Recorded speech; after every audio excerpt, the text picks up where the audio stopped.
Bom dia a todos. Dando início aqui aos trabalhos dessa mini jornada Interlocuções Possíveis entre Psicanálise e Saúde Mental, qual política. O segundo encontro, na verdade, né? Espero que de uma série de encontros.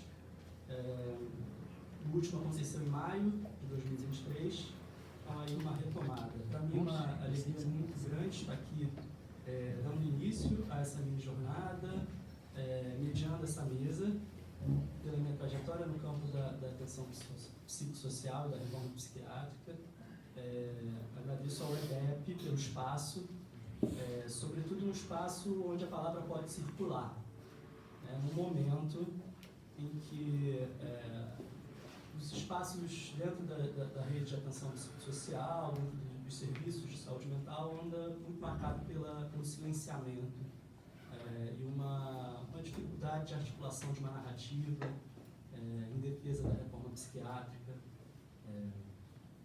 Então, para mim, é muito importante. Agradeço ao EDEP e aos também psicanalistas presentes aqui, ou que vão acompanhar depois pela internet, pela disponibilidade de escutar isso que se apresenta também como um mal-estar. E há muito que pensar sobre esse campo e pensar novos horizontes, seja de resistência, seja de luta, de desobediência. Então, para introduzir, antes de apresentar a mesa, eu vou ler o texto introdutório que veio junto com a divulgação. Tá? Quando o sofrimento vira dado e o cuidado vira meta, não estamos mais falando de sujeitos, mas de fatores, o que nos faz perguntar: como a apreensão ultracapitalista da atenção psicossocial ameaça a própria experiência da clínica? A quais violências são submetidas as pessoas que necessitam de cuidados em saúde mental em tempos de retração de políticas públicas pela lógica neoliberal? Além do desmonte da atenção psicossocial afetar seus usuários, tem afetado seus trabalhadores e agentes da saúde mental em vários aspectos, inclusive inviabilizando a mobilização social e política dos mesmos. Enquanto isso, certas experiências clínicas como o autismo vêm sendo tomadas pelo espectro do capitalismo, virando uma certa bricolagem psicopatológica e mercadológica. Em nome de quê? A quem isso serve? Como a psicanálise se posiciona diante dessa captura? Isso tudo se complexifica quando lembramos que a história da manicomialização no Brasil foi absolutamente marcada pelo racismo, pela eugenia e higienismo psíquico, o que deixa rastros até hoje.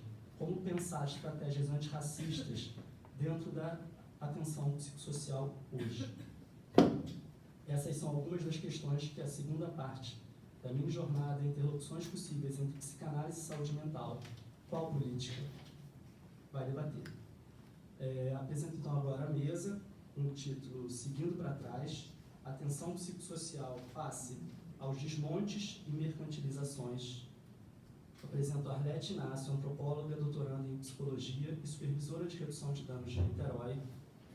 Júlio César Nicodemos, psicanalista membro do Laço Analítico, graduado em psicologia pela UF, com residência em saúde mental pela Fundação Municipal de Saúde de Niterói, mestre e doutor em psicanálise pela UERJ, com estágio doutoral pela Universidade do Porto. E Luciano Elia, psicanalista do Laço Analítico, professor titular do mestrado profissional em psicanálise e políticas públicas da UERJ, supervisor clínico territorial do CAPS Neuza Santos de Souza, na zona oeste do Rio de Janeiro. Bom, para começar, passo a palavra para a Arlete, 20 a 25 minutos, e depois a gente abre o debate.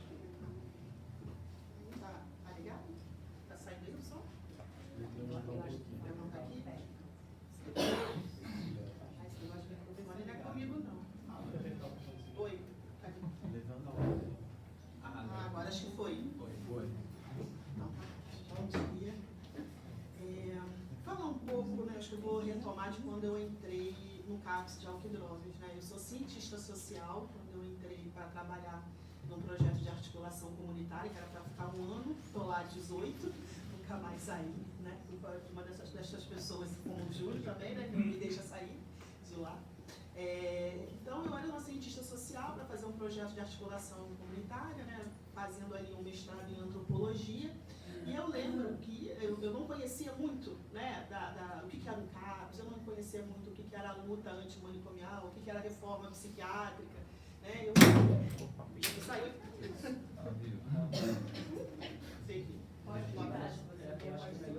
Pode, você acha melhor? Eu acho que desligou. Ligou. Então, eu não conhecia muito, né? Eu fui, acho que uma das questões, assim, por que me contrataram foi por conta da minha relação com o território, com a cidade, né? Então, eu fazia pesquisa com população em situação de rua, né? Eu fazia trabalhos como educadora social de rua, eu fazia trabalho em pré-vestibular comunitário no território, então, acho que por conta dessa relação. A luta, né, psiquiátrica, reforma psiquiátrica, luta antimanicomial, eu fui aprendendo ali no dia a dia do trabalho. E eu lembro que que nesse início, quando eu cheguei lá, 2006, 2005, 2006, isso, nossa, muito tempo. Eu lembro que tinha uma questão sempre quando chegava o 18 de maio, porque tanto para os usuários, principalmente para os usuários, mas também para alguns profissionais, não fazia muito sentido. Mas por quê, né? A luta antimanicomial é para a gente pensar um trabalho, os serviços, né, de base territorial, voltado para as pessoas com transtornos mentais, né? Por mais que a gente saiba, né, que nos manicômios não se tinha só pessoas com transtornos mentais, mas todos os indesejáveis, né, da sociedade, mas mesmo assim ficava algo meio truncado, né, de como é que a gente realmente envolveria os usuários de álcool e outras drogas, que por mais que alguns tivessem passado também, na época já, né, por alguns serviços onde eles tinham que ficar internados, mesmo assim ainda era difícil. E com esses anos todos, né, eu continuo no CAPS-AD, só fui mudando de cargos, mas estou lá até hoje, comecei com 30 anos, estou com 48, a gente isso já mudou, já faz muito sentido quando a gente vai fazer o 18 de maio hoje.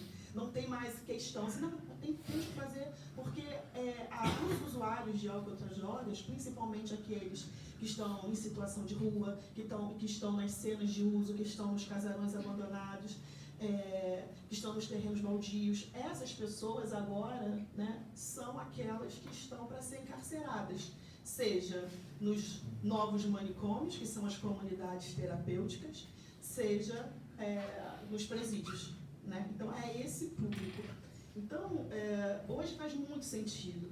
E o que a gente tem visto nesse trabalho, né, no território, eu não sei se faz sentido para todo mundo, mas assim, hoje em Niterói nós temos 17 redutores de danos em todos os CAPs, não só o CAPs de álcool e outras drogas, onde tem o maior número de redutores, acho que são 9 ou 10, e nos CAPs infanto-juvenil e nos CAPs 2 também tem redutores agora em Niterói. Então tem todos, eu supervisiono todos esses redutores, não só nos encontros quinzenais, mas também indo com eles para o território, fazendo ali o acompanhamento junto.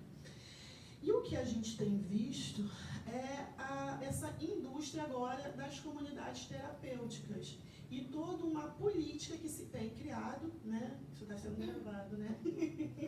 Vamos ver para onde isso vai. Ainda bem que principalmente a gente está agora com 2 projetos de lei em Niterói, em que um diz que está pregando, né, a internação humanizada para as pessoas usuárias de álcool e outras drogas, e o outro a internação obrigatória, a internação também humanizada para os usuários de álcool e outras drogas em situação de rua e para as pessoas com transtornos mentais. A gente está com esses 2 PLs. Um fala só dos usuários de álcool e outras drogas em situação de rua, o outro fala dos usuários de álcool e outras drogas e também fala sobre pessoas com transtornos mentais. Um já foi aprovado na Câmara, né? O outro ainda não. Então, o que a gente tem encontrado são as várias situações de violência voltada para esse público. Então, o que a gente tem se deparado o tempo todo com essa população que está nesses territórios, elas sendo expulsas dos lugares por onde ela anda, por onde ela circula, onde se alimenta, onde ela mora, onde ela vive, onde ela tem ali as suas relações, né? E essas violências sofridas né? A gente tem visto na questão do recolhimento, né? Então, o recolhimento pode se dar por várias vias. Muitas das vezes são algumas instituições, né, que passam lá recolhendo mesmo essas pessoas, porque muitas das vezes o que esses usuários querem é um lugar para dar um tempo, para descansar, né, para dar uma parada ali do uso né, durante um tempo, recuperar um pouco as forças. É esse lugar. Ele não quer propriamente um tratamento para parar de usar as drogas, mas ele quer um lugar onde ele possa dar uma parada. Então, muitas das vezes, né, quando fala, mas tem as comunidades terapêuticas para essas pessoas e eles aceitam ir, tá, mas vê quanto tempo eles conseguem ficar lá, né, por conta de todas as violências que eles passam. Eu estava conversando com uma das pessoas que é responsável por uma comunidade terapêutica. Na verdade, ela é responsável por uma igreja, e essa igreja tem ali um convênio, né, a comunidade terapêutica é dessa igreja. Então, eu estava conversando com as pessoas que são da igreja e que encaminham as pessoas para lá. E aí eu falei da minha preocupação, né, deles pegarem esses usuários sem nenhum acompanhamento, né, por um CAPES ou por algum serviço de saúde, como é que é a questão da abstinência, que a abstinência do álcool, né, pode levar a um óbito. E ela simplesmente disse para mim, não, às vezes acontece eles ficarem lá 2, 3, 4 dias se debatendo, se tremendo todo, mas depois passa. Depois... eu falei, mas pode vir um óbito, ela não falou que tinha, né? Mas depois passa. Eu falei, mas pode não passar, né? Pode vir a ser um óbito. Não, mas não acontece nada não, eu vou embora. Então, quando a gente está nesse acompanhamento, esses usuários, eles falam muito, né, de como é lá dentro, nessas comunidades terapêuticas. Então, você vai ver que tem também uma forma de economizar ali o dinheiro, né? Porque se você vai ver, é uma empresa. A empresa tem que dar lucros. E como é que eu faço para dar lucros? Uma das coisas é diminuir a mão de obra. Então, você vai ver, não tem um psicólogo, não tem um técnico de enfermagem, não tem um enfermeiro. Muitas das vezes são os conselheiros em dependência química, uma capacitação que é dada para um usuário, e ele vai lhe cuidar.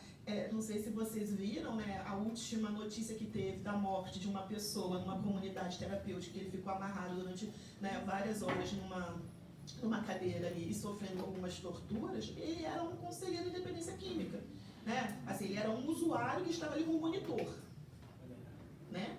E então acontece isso. Eu vou economizar a mão de obra. Então é isso. Um usuário vai cuidar do outro e isso vai usar e vai fazer daquilo que ele acha que deveria ser feito para cuidar. Então eu tenho que amarrar, eu vou amarrar. Eu tenho que bater, eu vou bater, né? Eu tenho que trancar todo mundo. De repente pega fogo e todo mundo morre, vai todo mundo morrer, né? Em alguns momentos uma mulher que é uma mulher e ela é lésbica, precisa ser estuprada, né? Um estupro corretivo, então vai ter. Né? Você que é uma pessoa trans, né, vai ter que não pode ser trans ali dentro. Né? Você é da Umbanda, Candomblé ou de qualquer outra religião, você vai ter que seguir a religião ali daquela instituição. Então, isso eles nos vêm trazendo, né? O quanto é a comida, deles dizerem que eles estarem comendo angu e alguns dos escolhidos do pastor estão comendo bife, está comendo batata frita, está se alimentando bem. Né? Eles relatam isso pra gente, né? Eles colocam também de como estar lá dentro. Muitos deles falam trabalho escravo, que eles tiveram que ficar alguns meses, né, quando não conseguem sair dali, ficaram lá tendo que construir casas de veraneio para pastor e pastoras. Né? E o que está se colocando, que a gente tem visto nas prefeituras, principalmente, esses convênios da prefeitura com as comunidades terapêuticas, né, para que os usuários de outras drogas, principalmente pessoas em situação de rua, preto, pobre, favelado, vá para esses lugares. E que tipo de cuidado é dado para essas pessoas? Né? A gente vê que não tem cuidado nenhum. Se você for conversar com essas pessoas em situação de rua, nas cenas de uso, principalmente acima de 35 anos, todos vão ter uma história para contar de passagens e de violências sofridas dentro desses manicômios. Ou dentro dos manicômios. É um manicômio, né? Dentro das comunidades terapêuticas, que são os novos manicômios, né? E com a mesma organização, né? Com o mesmo objetivo de quê? De lucro. né, de se lucrar com aquilo ali. Então, quanto mais tempo você tem uma pessoa aí, e quanto maior o número de pessoas, maior o meu lucro. E é o que esses empresários estão fazendo, né, dentro dessas comunidades terapêuticas. E quem não está, né, ali dentro indo para essas comunidades terapêuticas, que podem ser de várias ordens, né, às vezes é só uma instituição que passa e leva, tem uma Kombi, às vezes são próprios serviços de assistência e até de saúde que encaminha, que chama, que diz, olha, você precisa parar de usar drogas, né? Não dá para você ficar usando, ó, tem uma comunidade terapêutica tal, você quer? E chama. Então, tanto de serviços de saúde quanto de assistência social. Assistência social, então, é o tempo inteiro, né? É difícil você ver, estou falando assim, não só, falando no geral, né? Em todos os municípios. É difícil você ver uma boa articulação dos serviços da rede de atenção psicossocial, dos CAPs, junto com a assistência. Porque muitas das vezes o que a assistência faz é colocar como um pré-requisito para você ir para o abrigo, você está fazendo um tratamento nos CAPs ali. Muitas das vezes a pessoa nem precisa de CAPs, às vezes não faz o uso de drogas ou faz um uso que não é um uso importante, mas coloca assim, entrou, falou que sonhou com drogas, quer um abrigamento, vai para um CAPs. Então isso também impede muito dessas pessoas chegarem até o abrigamento. Por quê? Porque não querem ir para o CAPs, e tem razão, né? Não é assim que as coisas funcionam. E aí nas ruas, o que a gente tem visto, né, em geral, em vários municípios tem acontecido, são ações que alguns chamam, por exemplo, de zeladorias, em que vai a assistência social, né, obviamente as equipes de abordagem, junto com a guarda, junto com a companhia de limpeza da cidade, às vezes vai um caminhão de água, né, de uma pipa d'água para limpar o espaço, indo para esses lugares, recolhendo não só as pessoas, mas também recolhendo os materiais, né, os pertences dela. Então, se a gente for ver a quantidade de pessoas que perdem as suas documentações, né, e que tem que ficar toda hora tirando, muitas vezes o que acontece isso, né, leva-se embora tudo que é dele. Então, eu estava vendo há pouco tempo, acho que foi aqui foi no centro do Rio, umas pessoas, né, começaram a fazer uma gravação deles dizendo, olha, levaram embora e não quiseram deixar nem o meu cobertor, isso era à noite, tá frio, né, levaram o meu cobertor, levaram aquele negócio de meu papelão, né, estou pedindo para eles me devolverem, eles não estão me devolvendo, então imagina, vai passar a noite toda nesse frio, né, sem um cobertor, sem roupa, casos de pessoas com medicação que está indo embora, né, e aí tem que começar tudo de novo, encaminhamentos, né, para algum tipo de cuidado clínicos. E aí, muitas das vezes o que acontece, não, a gente está levando, mas ele pode pegar de novo, pode pegar de volta.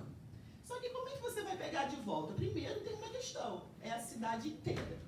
Imagine onde está sendo guardado, se é que está sendo guardado. Aonde que está sendo guardado isso? Né? Segundo, como é que você vai achar aí? Ah, mas tem uma etiquetinha e tal. Tá, mas e para aquelas pessoas que não estão naquele momento ali e não conseguiram pegar a etiquetinha? E a distância para buscar isso. Então, tem casos, por exemplo, né, que a gente vê... Desculpa, por que levam? Qual a justificativa? A justificativa é a limpeza da cidade. Assim, cinicamente. A cidade não pode ficar suja. Como é que pode? Né? Então, leva-se tudo e é um local para você ir buscar, é um local distante. Então, muitas das pessoas não conseguem ir buscar esse material, né, esses seus pertences, porque está num lugar muito distante. Você precisa pegar ônibus, né, e ficar um tempinho bom dentro desse ônibus até chegar a esse lugar. Né? A gente tem tido relatos, né, no estado todo de situações da guarda chegando de madrugada, batendo, jogando spray de pimenta, dizendo que vão dar uma volta, que quando voltar, se tiver ali, eles vão ver o que vai acontecer. E aí o que a população está fazendo? Está se espalhando. E isso dificulta o nosso cuidado com essas pessoas. Por quê? Primeiro porque a gente não encontra. Então, eu sei que na esquina X com Y, eu vou lá toda quinta, porque a gente quando faz o trabalho da redução de danos, a gente vai toda semana, no mesmo dia, no mesmo horário. Então, toda quinta a população sabe que nós vamos estar no centro de Niterói. Toda terça de manhã, sabe, que a gente vai estar em São Francisco, na região central. Então, a gente vai sempre no mesmo dia e no mesmo horário da semana, que eles já sabem que vão encontrar conosco. E aí, o que acontece quando a gente chega nesses lugares, eles não estão. Por quê? Por conta disso tudo. Molharam o lugar onde eles ficavam para dormir, então não dá para dormir ali, molhado. Levaram os seus pertences, mandaram, eles saíram dali, sofreram algum tipo de violência. Então, a gente tem tido tem acontecido muito, a gente não dá prosseguimento ao cuidado, seja o cuidado clínico ou seja o cuidado relacionado com as questões do uso de álcool e outras drogas dessas pessoas. Por quê? Porque a gente não encontra, eles estão espalhados, né? Além de ser uma coisa assim, que fica, bem, é todo mundo prefeitura, né? Mas é isso, nós somos da prefeitura, mas nós somos da atenção psicossocial, nós temos um outro olhar para o usuário de álcool e outras drogas que está ali, né? Mas para eles, até eles entenderem, é isso, mas é tudo uma prefeitura só. Então, de manhã vem uma prefeitura que me bate, que leva meus pertences, que joga água aonde eu fico, né? Que diz que eu não sou dessa cidade, porque também tem isso, não, aqui você não é daqui. A partir do momento que você está num território, você é daquele território. Então, eu moro em São Gonçalo, mas eu sou de eu nasci e fui criada em São Gonçalo. Então, com 40 anos, eu fui morar em Niterói, eu não vou poder ser atendida pelos serviços de Niterói porque eu não moro lá, porque eu não nasci lá. Então, tem umas coisas assim. E aí, me perdi, peraí, eu estava isso. E aí, então a gente não consegue encontrar, porque aí eles, né, então de manhã acontece isso, vamos dizer, e à tarde vem uma equipe, né, de redutores de danos, com psicólogos, com assistente social, com alguns médicos que topam ir para o território com a gente. Eles vão olhar, mas é a mesma prefeitura. Então um bate e outro vem e dá um carinho. Como é que pode? Então até a gente retomar com eles os laços, dizer que nós agimos diferente, né, que a prefeitura não é tudo igual, isso também requer um tempo, né, de quebra de vínculo, porque eles estão há muito tempo com a gente acompanhando, mas não, mas estão me batendo, agora vocês vêm querer me dar um suquinho, conversar comigo, né, agendar alguma coisa. Eu já tinha agendado, só que levaram mesmo tudo que tinha. Então a gente tem encontrado muitas dessas dificuldades no território, né, de encontrar com essas pessoas, de fazer um trabalho, né, de se pensar junto com eles também espaços em que também tenham cultura e lazer, né, o trabalho da redução de danos. Uma das estratégias é o cuidado a partir da cultura, a partir da arte, né? Então, a gente gosta muito, por exemplo, de fazer samba, por exemplo. Então, a gente tinha um samba na caixa, que era um momento, junto com o centro de convivência, que a gente levava os instrumentos até essa população e fazia ali um trabalho com eles, né? Cantava, enfim, tocava, que é algo puxado por eles, né? Foi uma proposta deles. Então a gente tinha um samba na caixa.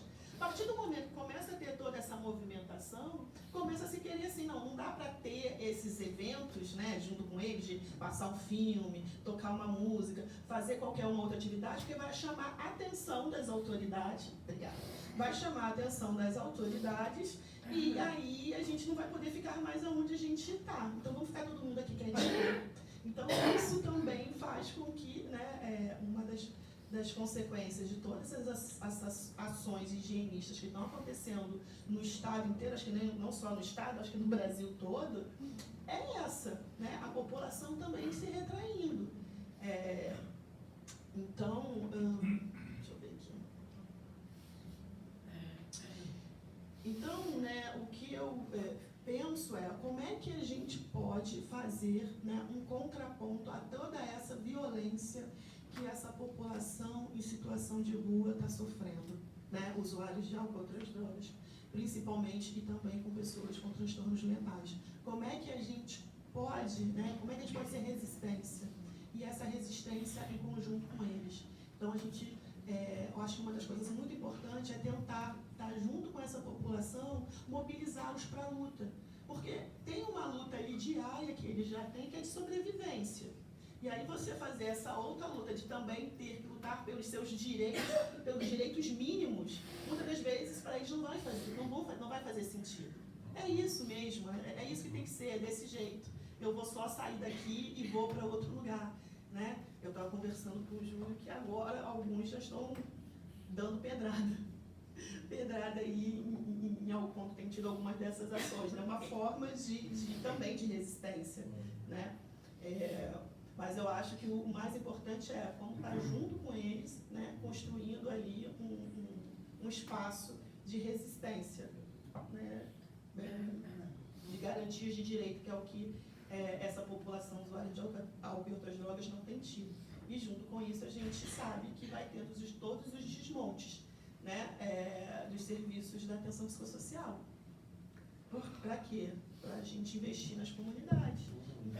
Então, não vou investir em serviços, em população, em contratar profissionais para estar no território cuidando. Não, é muito fácil a solução. Pega todo mundo e interna. Então, é isso, gente. Obrigada.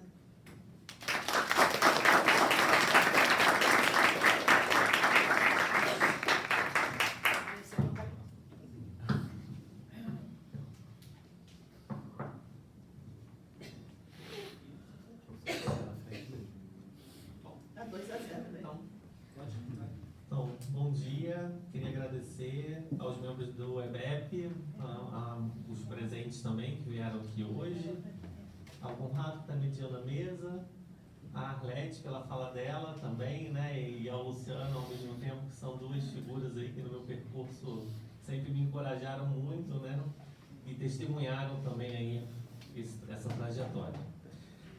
Então, eu vou começar a ler, porque eu acho que o texto fala por si só, né? Assim, eu dei o título Os Afogados e os Sobreviventes, um testemunho do extermínio da reforma psiquiátrica brasileira. Este texto é a apresentação de um testemunho, a partir de quase 2 décadas de trabalho na rede de atenção psicossocial. Um testemunho daquilo que foi possível ser inventado por cada sujeito e em rede com a reforma psiquiátrica, mas também e, mais recentemente, de um extermínio que segue de modo incontornável e progressivo. Utilizei o título de um livro do Primo Levi, de 1986, Os Afogados e os Sobreviventes, sobre sua passagem pelo campo de concentração ou campo de trabalhos forçados. Levi diz que sua intenção com os testemunhos não é uma simples denúncia, mas sim uma necessidade de contar, de uma urgência em fazer passar por um outro aquilo que experimentou, ganhando contornos simbólicos. Utilizo Levi como inspiração na tentativa de traduzir, ao menos um pouco, sobre aquilo que testemunhei nesses anos no campo de atenção psicossocial e, principalmente, a partir da função de supervisor clínico institucional, ou clínico territorial, como Luciano Elia prefere chamar, e que dá um sentido mais interessante a essa função. Recorro também a George Agamben, em seu livro O que Resta de Auschwitz, sobre o que é uma testemunha a partir do que leu em Levi. Ele cita a origem etimológica dessa palavra e sua referência a um lugar terceiro ou um processo entre 2 contendores. Contudo, no caso de Levi, Agamben afirma que não se pode dizer que um prisioneiro de Auschwitz consiga localizar-se nesse lugar terceiro, já que há uma zona cinzenta, uma espécie de zona de indeterminação, que dilui a figura da vítima e do carrasco, o que faz cair também a figura de um herói sobrevivente. Não se trata de contar o que se passa como um herói. O autor afirma que no campo de concentração não é a morte que é soberana, mas sim a vida, e que por ela submete-se a qualquer coisa, o que não permite, em determinados momentos, distinguirmos quem são os verdadeiros algozes. Levi e Agamben citam os inúmeros prisioneiros judeus que precisaram se aliar aos carrascos para manterem-se vivos, auxiliando na retirada dos corpos e no transporte de outros prisioneiros. Levi fala de uma complexidade ética nessa cena sem que possamos emitir um julgamento, quando o intuito de todos é manterem-se vivos. Ainda que estejamos falando de campos absolutamente distintos, algo me soa comum entre a zona cinzenta descrita por Levy e Agamben e o campo de trabalho da atenção psicossocial hoje e a partir do contexto de privatização da saúde. Há uma cooptação de alguns trabalhadores pela gestão comandada pelas empresas da saúde, para que mantenham sua lógica de mercado operando e que de longe já não é a lógica da luta antimanicomial. Aquilo que antes era um movimento social, o movimento dos trabalhadores de saúde mental dos anos 70, que lutava, no amplo sentido da palavra, luta, coletivamente contra gestores manicomiais, hoje muitos desses trabalhadores aliam-se a gestões numa busca de cargos razoavelmente melhores para a garantia de sua sobrevivência num SUS cada vez mais sucateado e uma vida cada vez mais cara e precária, como na cidade do Rio de Janeiro. O alto preço quem paga são os usuários, que são mantidos afogados em meio às discussões da rede. Nunca observei tantos trabalhadores de saúde mental defendendo empresas privadas e sem qualquer compreensão do que seja a reforma psiquiátrica e para que serve um CAPS. Também não escutei tantos dos trabalhadores, bons trabalhadores, a intenção de não estar mais neste campo de trabalho. Já usuários que deveriam, junto dos trabalhadores, unirem-se para enterrar a máquina neoliberal manicomial ou manicolonial, com o conceito extraído do livro do Emiliano, de Carvalho Davi, e que traduz melhor o que se passa aqui no sul global, que hoje recebe novas roupagens, ou seja, o manicômio, né, a céu aberto, permanecendo sem voz, os usuários. Né? Mas onde anda o movimento social da luta antimanicomial? Lembremos que foi este o movimento que garantiu o início da reforma, jamais empregados de uma empresa pública, de uma empresa privada. Público-privado, né? Um ato falho, traduz. Sobre essa analogia da sobrevivência dos trabalhadores hoje neste campo, sinto uma breve passagem do livro de Levy. O prisioneiro privilegiado era minoritário na população do Lager. Lager é o nome do campo de concentração.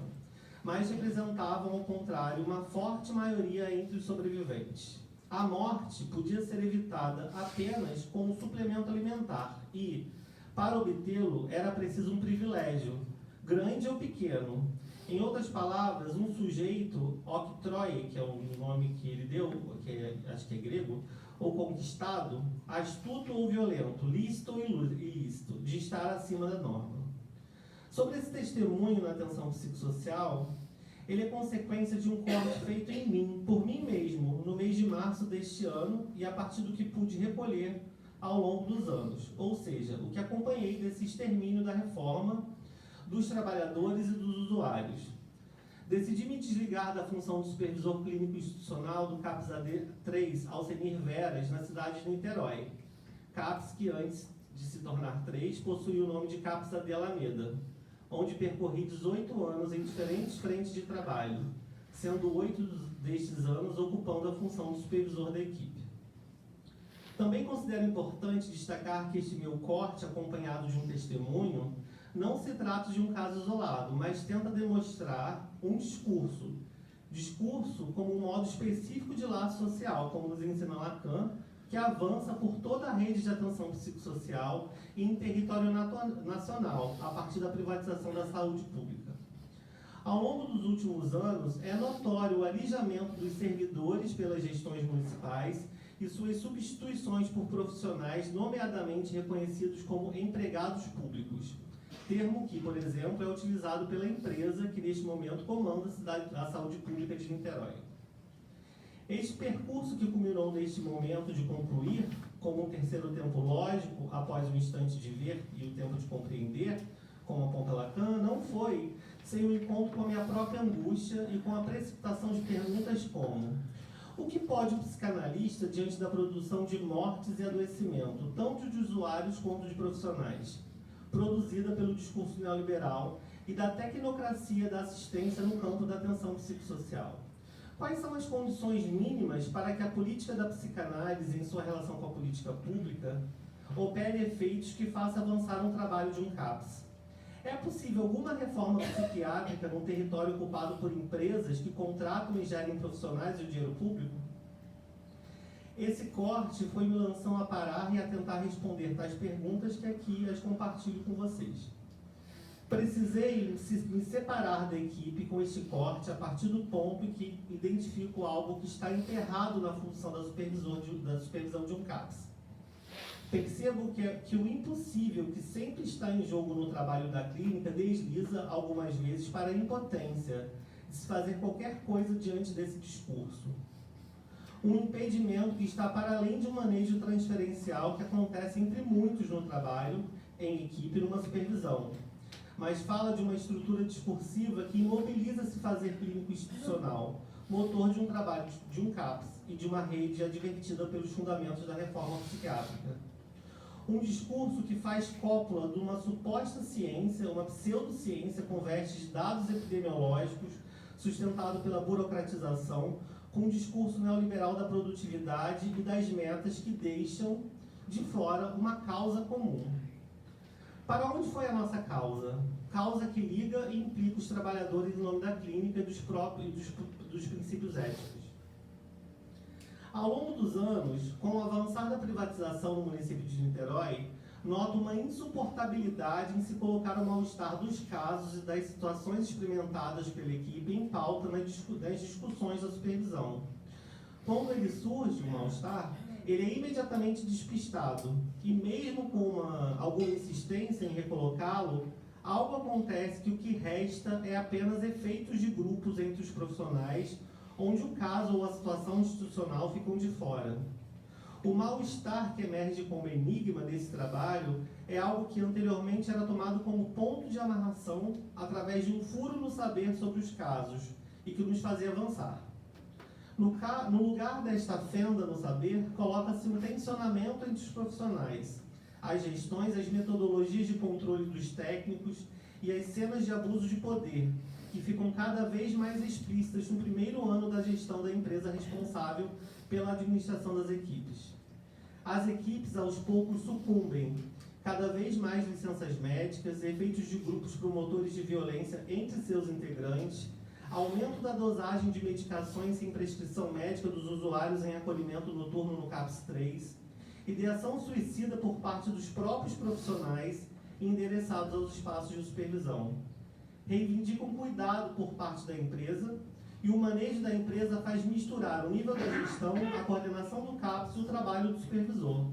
Fenômeno também presente com as OS na cidade do Rio de Janeiro. O supervisor não pode ser confundido com uma instância de poder, pois ele é êxtimo à equipe e traz com a sua presença o território de vida dos usuários, a política pública e o território do inconsciente. Uma posição dentro-fora da equipe, numa espécie de topologia, como na banda de Mébius. Não sei se vocês sabem, é o 8 interior, né? Os princípios do seu poder são aqueles que incluem a transferência pelo trabalho entre os profissionais, a transferência com cada sujeito e o ato produzido por cada um diante de cada caso como a única direção possível para o trabalho. Algo que se distingue absolutamente de qualquer posição de controle ou mestria. É só assim que inventamos, com cada caso, soluções únicas, singulares e irreprodutíveis em outros casos. Isto escapa ao controle das tabelas de produtividade e eficiência das empresas. Mas ainda assim, os profissionais são coagidos a dar provas de suas tarefas. Tudo em nome dos dados epidemiológicos e do faturamento de cada serviço. Faturamos de acordo com as nossas quantificações e, junto a isso, acontecem capacitações infinitas e inúteis, camufladas com o discurso em nome do SUS. Nessa mesma direção, o discurso médico-sanitário, desde o início de 2010, com a criação da portaria da RAPS, que na verdade é 2011, Rede de Atenção Psicossocial, ganhou... É 2011 ou 2013? Eu não estou lembrando agora. 2011, né? 38 Isso. Ganhou grande espaço em detrimento ao discurso que promove fazer clínico territorial. Este último, aos poucos, foi se tornando ainda mais marginal nas discussões entre as equipes e com a gestão. Contudo, ainda que saibamos que o nosso fazer clínico territorial sempre é de algum modo marginal, verificamos uma rápida passagem da margem ao extermínio deste discurso, o que tem impacto sobre os usuários e os profissionais. A clínica vai se tornando extinta e não é à toa, já que esse discurso que sustentamos é, por estrutura, algo que está na contramão da lógica neoliberal. Ele não obedece ao controle e é inapreensível nesse sentido, apesar de verificarmos os seus efeitos com cada sujeito. Há uma subversão necessária colocada pela própria psicose em relação à rigidez neurótica e organizadora do laço social que possui relação íntima com o que fazemos nos CAPs e na clínica. A história se repete, primeiro como tragédia, depois como farsa, como nos adverte Marx em O 18 de Brumário, de Luiz Bonaparte, de 1851 e 52. Nesse trabalho de Marx, ele desdobra a tese de Hegel, de que é preciso 2 mortes para o fim de uma ideia. O trágico insiste na história como uma repetição a partir de algo que o justifica sua recolocação, com outras roupagens. No caso da lógica manicomial, aqui afirmamos que o manicômio é um discurso, não apenas instalações psiquiátricas.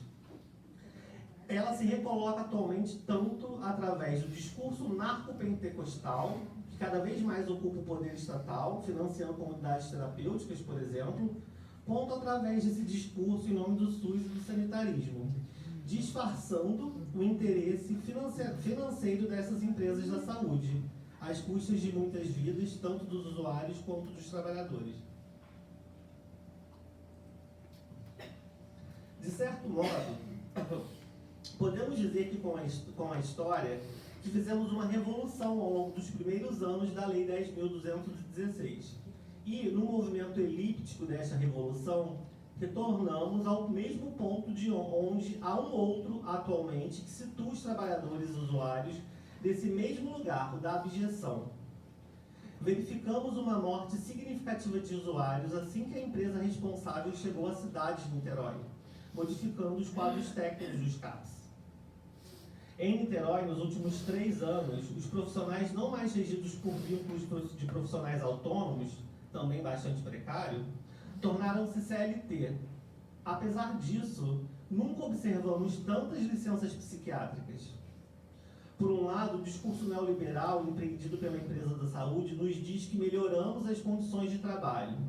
Por outro, e desavergonhadamente, o velho hospício, no Niterói tem o hospício de Jurujuba, ainda existe na cidade e aponta o fracasso da empresa de saúde e tenta transmitir, num evento na UF, no ano de 2023, que só ele, o hospício, sabe o que fazer com a psicose, que antes era melhor.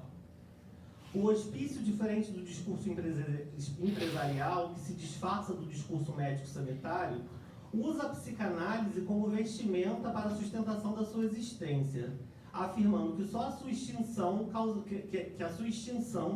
causará uma grande tragédia com os usuários vinculados a ele.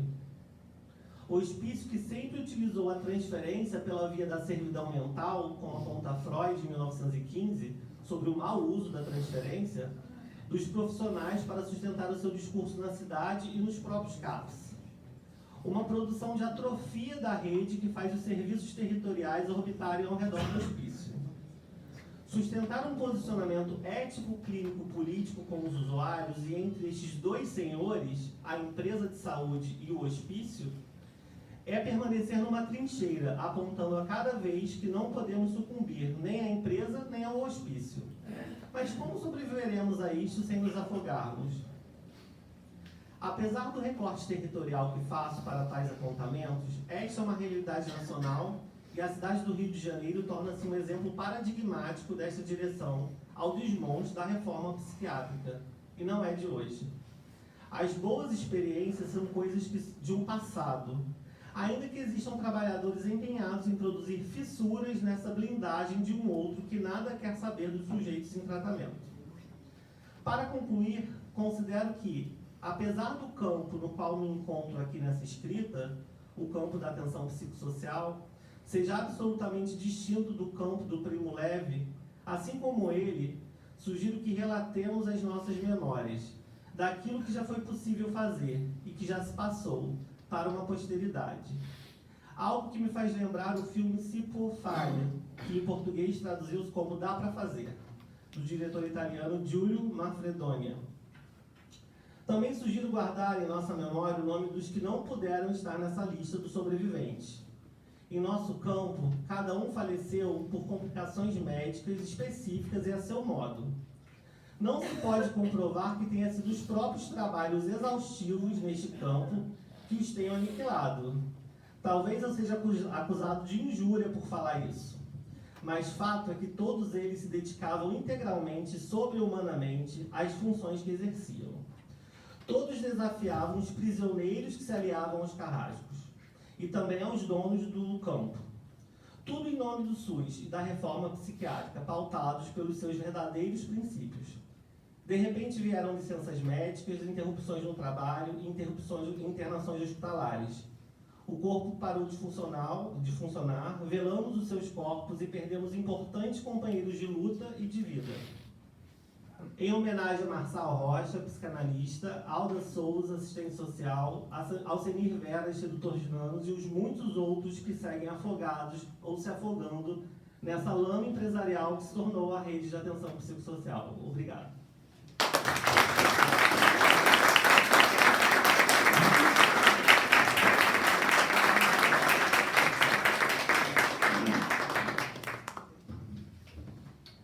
Passo a palavra agora para o Luciano Elia.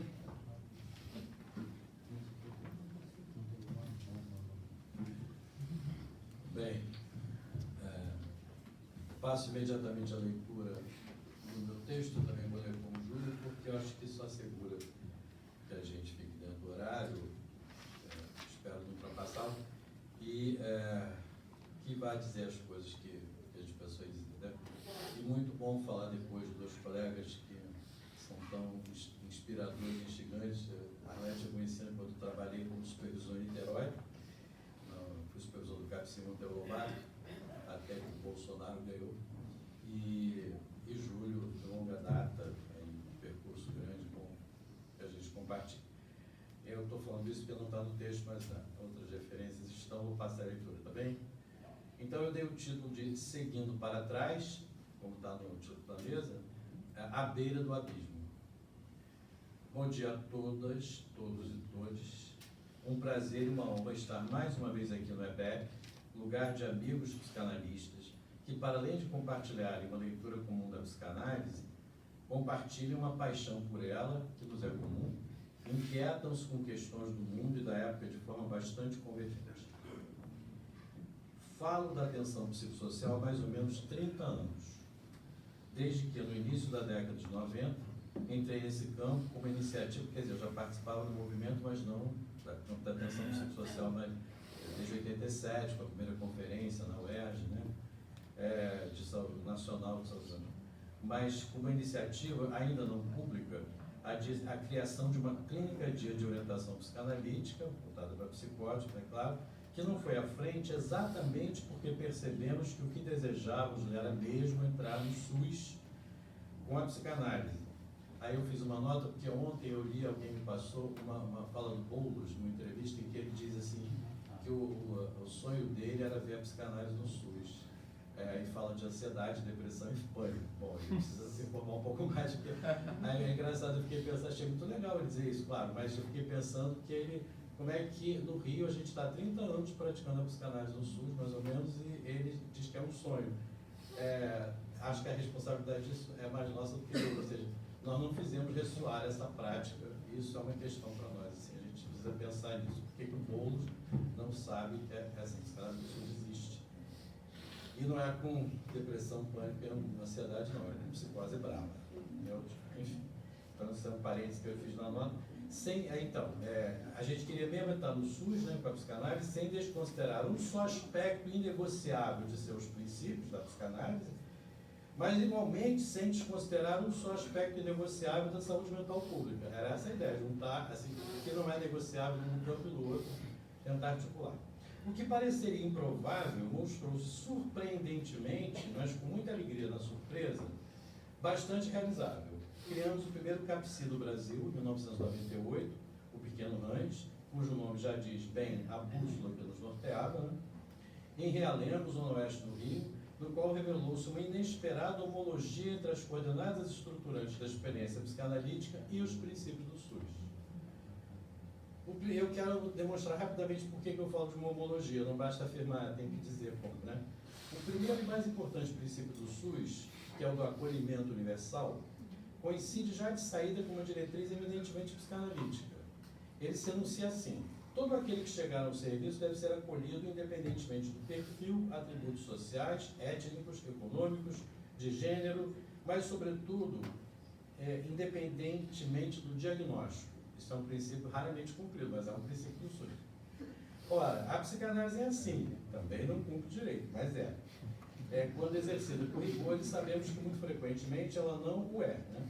O psicanalista acolhe ou deveria acolher qualquer um, e uma escuta preliminar a qualquer decisão sobre entrada em análise, encaminhamento ou desconstrução da demanda só pode ser tomada após a fala do sujeito, que tem primazia e precedência absolutas sobre qualquer outro passo. E por não compartilhado funcionalismo, movimento do século XIX, né, das funções psíquicas ou faculdades mentais, como era chamado, e que hoje volta no século XXI com toda a força travestido de tecnologia avançada, mas é um funcionalismo do século XIX, a psicanálise volta-se para a única função que considera clínica e epistemicamente legítima, a função da fala, livre daquele que vem no nosso encontro, e do modo tal que essa fala produz efeitos de sujeito nesse que nos fala. Então não há nenhuma preocupação do analista em saber das funções, como vai ser o humor, sua afetividade, sua inteligência, seu sono, né? Nenhum analista pergunta isso, ele pede que fale, é a função da fala. Então, a gente não faz anamnese nesse sentido de um questionário, eu não sei, a palavra anamnese é bonita, na minha opinião, se ela for resgatada na sua etimologia de tirar da amnésia. Mas a maneira de tirar da amnésia não é um questionário feito previamente, né, aplicado ao sujeito, e sim os efeitos que a fala tem desvelando a memória, né, quer dizer, tirando a memória do esquecimento. É outro sentido da palavra anamnese, da qual eu gosto, como eu disse. Com isso eu pulei uns 3 livros, que é bom, né? Tirando os véus da amnésia que a própria fala vai promover. E nenhum bom operador do SUS, comparando com a psicanálise, né, faz ou não deveria fazer triagem dos que chegam ao serviço a partir do perfil diagnóstico. Todos devem ser acolhidos e ouvidos como uma condição pétrea, de princípio, e só a partir de uma fala primeira do sujeito se decidirá o que fazer. Psicanálise e SUS consideram que a palavra perfil não lhes convém. Olhamos ou ouvimos de frente, não de perfil. Já outros princípios não exibem a mesma coincidência estrutural. O da acessibilidade, por exemplo, né, do SUS, raramente é praticado pelos psicanalistas que são demasiado inacessíveis. Né? Mas o princípio do SUS, da integralidade do cuidado, mas não do sujeito, porque nenhum psicanalista acredita na integralidade do sujeito, né, nenhum de nós é holista, mas a integralidade do cuidado é em parte compartilhado pelo psicanalista, que não sendo um especialista, e sim um ouvinte transversal, ouve não importa o que, ouve tudo que lhe for dito.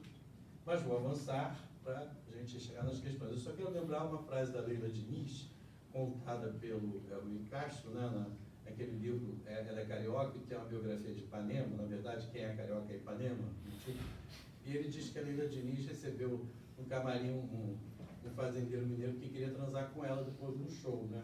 Então ele foi grosseiro porque ela disse, não é nada disso, aí ela é gentil, ela disse, era muito fina. Apesar do jeito dela falar, ela é uma pessoa muito delicada. Ela disse, não é nada disso. Não. Aí ele engrossou, jogou um monte de dinheiro em cima da bancada do camarim e disse, você dá para todo mundo, por que está se fazendo de difícil?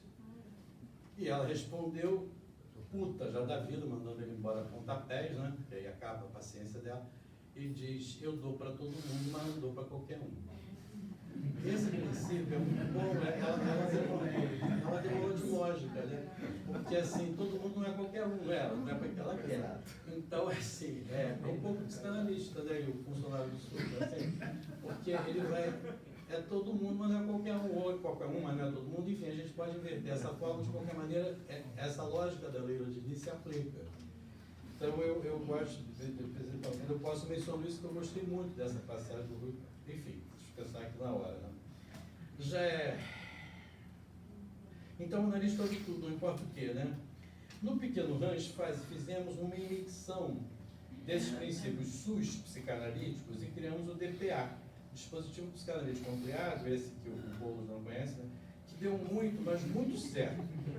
Não dá para contar aqui, né? E aí eu faço comentário, lamento que não tenhamos publicado mais sobre essa experiência, nós temos culpa nisso, né?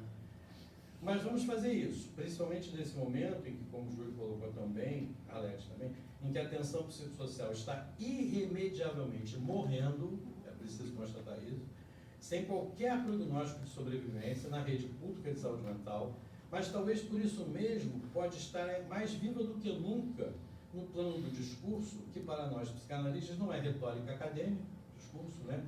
Mas laço social virulento, cheio de boas e más intenções, prende consequências concretas do corpo social. Ela pode estar mais viva do que nunca. E eu acho que esse evento aqui do EBEP um pouco se inscreve nessa aposta de que ela possa estar viva, né? Não no nível da rede. A rede, vamos verificar a morte, que eu acho.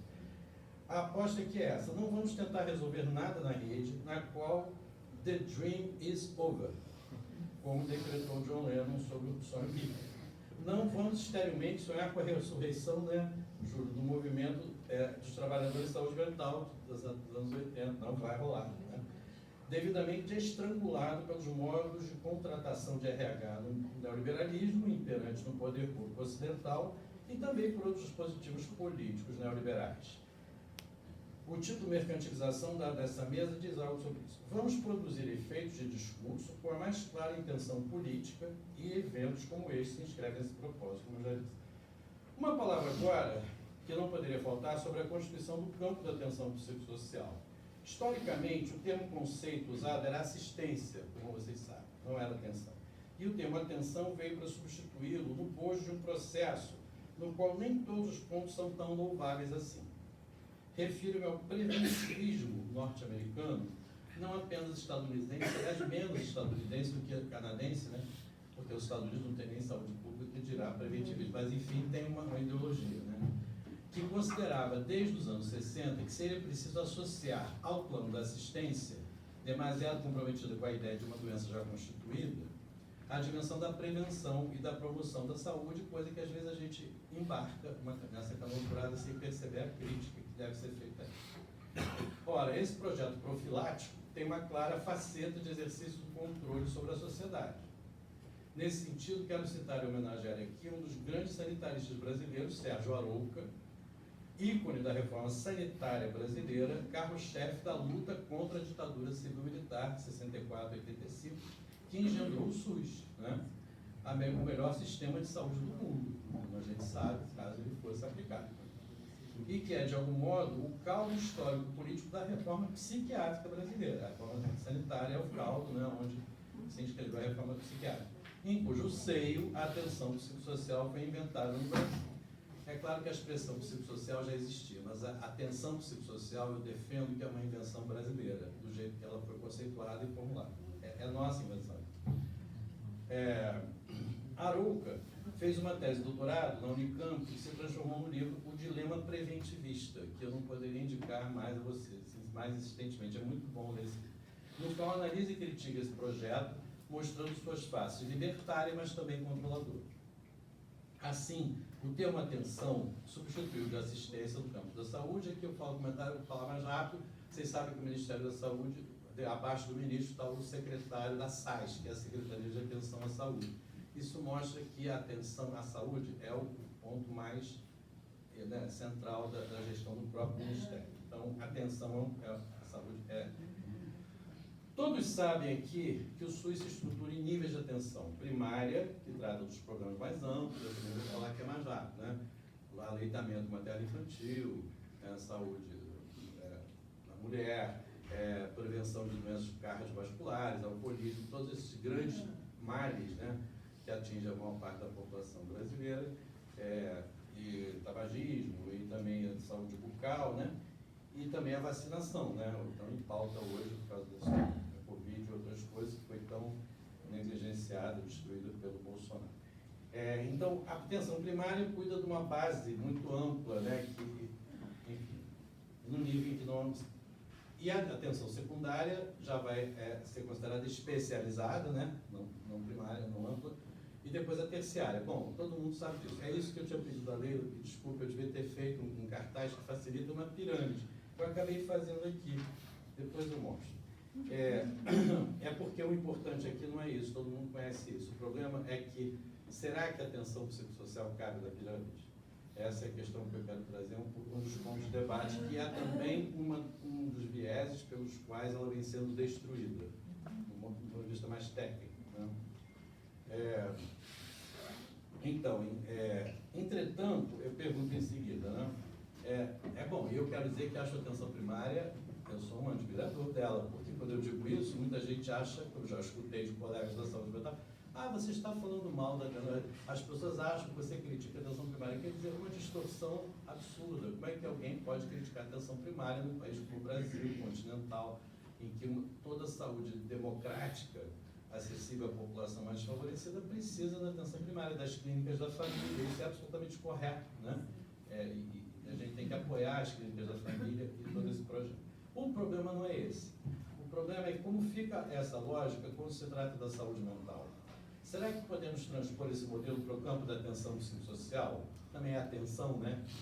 Invenção genial, justamente por constituir, isso é importante, um núcleo não psiquiátrico da reforma maldita psiquiátrica, isso é um mal dizer, chamar a reforma de psiquiátrica é péssimo, mas a reforma psiquiátrica brasileira, maldita, assim, maldita, ela tem um núcleo não psiquiátrico que eu considero que é a atenção psicossocial.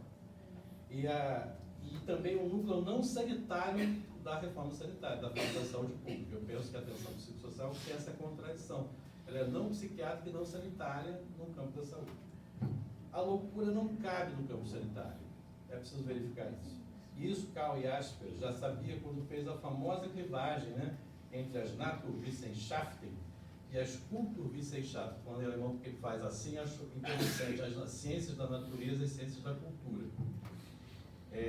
Dualidade que não foi ele que inventou, mas que ele teve que relançar porque encontrou com a loucura. Eu quero destacar que o Jaspers fez essa divisão por causa do encontro dele. O encontro com a esquizofrenia, com a loucura, nunca nos deixa intactos, né?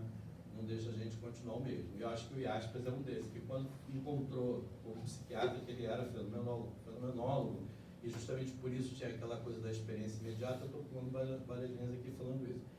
Ele justamente não... vocês sabem que a fenomenologia, ela afirma a experiência imediata. O que quer dizer imediata? Não mediatizada pela razão conceitual. Então ele vai muito fundo na experiência do louco, né? Isso aproxima o fenomenólogo da experiência de uma maneira importante. Nós não fazemos isso em psicanálise, mas eu tenho uma admiração por isso, por esse método, né? Então o Jaspers encontrou alguma coisa que fez ele dizer não dá para tratar isso só com ciência da natureza. Fez a cisão na própria ciência, a ciência da natureza e a ciência da cultura. Na boa psiquiatria, portanto, a loucura exige pelo menos dois campos, o biológico e o social, né? Cultural. Mas se a psicanálise cessa de resistir e recuar diante da loucura e vai ao seu encontro, a loucura se deixa ler e tratar como uma posição subjetiva, nem biológica nem social, e nem por isso una, né? Holística, biológico, biopsicossocial, né? Esse trinômio absolutamente imbecil, que eu não sei por que agrada tanta gente, uma senha de coisa nenhuma, mas enfim, sem ser biológica barra social, ela faz uma outra abordagem, que não é nem biológica nem social, que é da posição do sujeito, não é? E também de um modo fragmentário e singular, ou seja, não totalizante. Minha hipótese é de que os sanitaristas, no momento da criação do SUS, como Sérgio Arouca, né, por sua posição política de luta contra a ditadura e por sua formação marxista, outro campo epistêmico bastante importante, né, na sua relação com a psicanálise, não é Mignon, que não se deixa apoderar pelos reducionismos oitocentistas que estão na moda entretanto no século XXI, né, não viam nenhuma ameaça. Aqueles sanitaristas marxistas, essa é a minha hipótese, não viam nenhuma ameaça na emergência do campo novo, não sanitarista, como da atenção psicossocial. Não era um problema para eles que surgisse uma coisa não sanitarista. Por quê? Porque havia uma comunhão de princípios, um compartilhamento de um projeto de sociedade. A sociedade que os sanitaristas marxistas queriam mais do que um campo sanitário era convergente, era consoante com o projeto da atenção psicossocial. Então havia uma convivência de comunhão de princípios. Essa é uma hipótese. O que não aconteceu depois, porque esse sanitarismo foi dando lugar a um sanitarismo técnico, burocrático, de orientação norte-americana, do qual o secretário de Saúde atual do Rio de Janeiro é um dos maiores representantes, fez MBA no Texas, não é?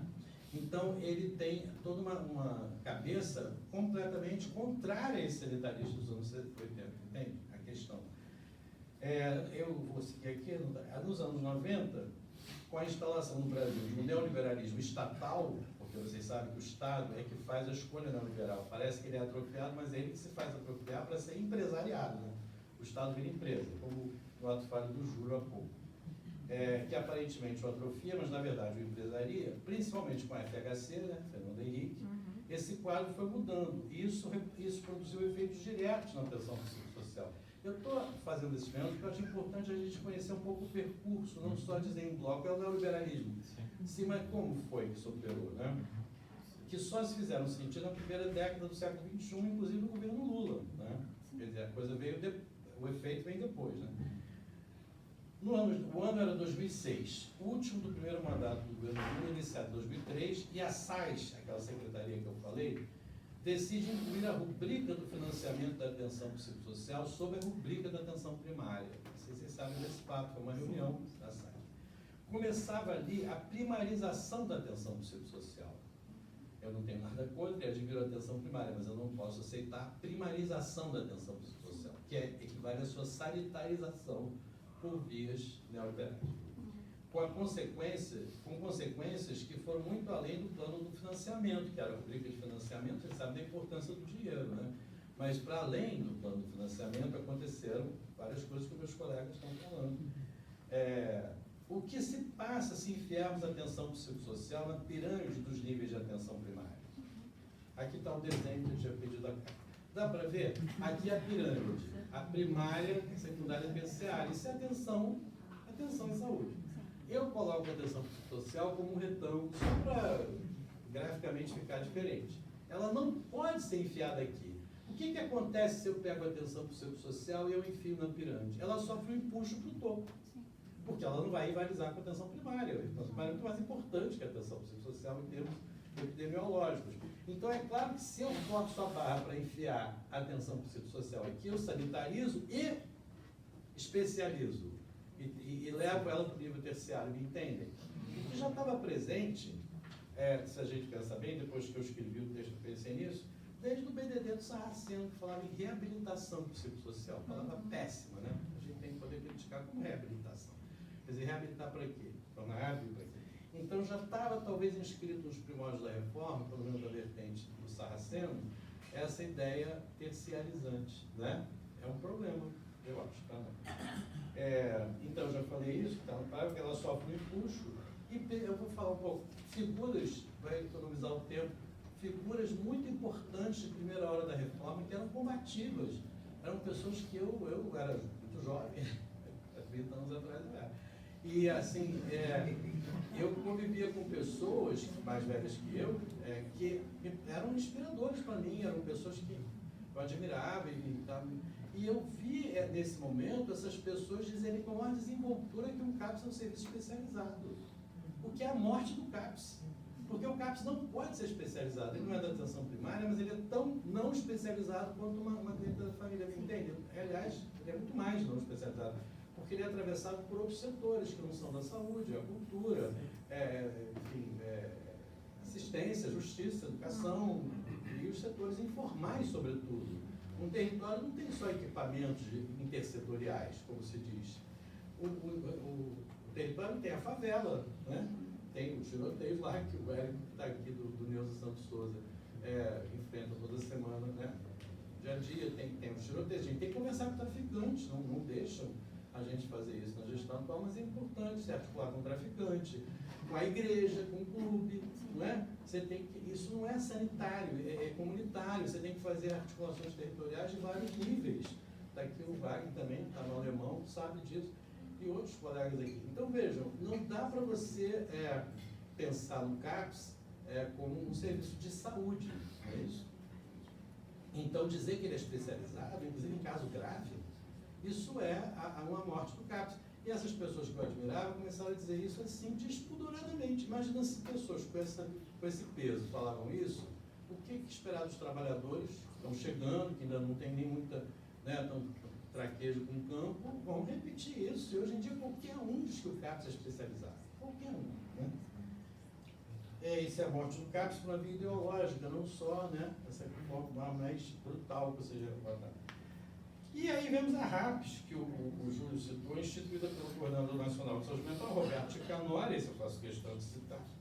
No início do governo Dilma, iniciado em 2011, desferiu o golpe de misericórdia no CAPS e na atenção psicossocial inventiva, criativa e transformadora, sobretudo quanto psicanaliticamente orientada.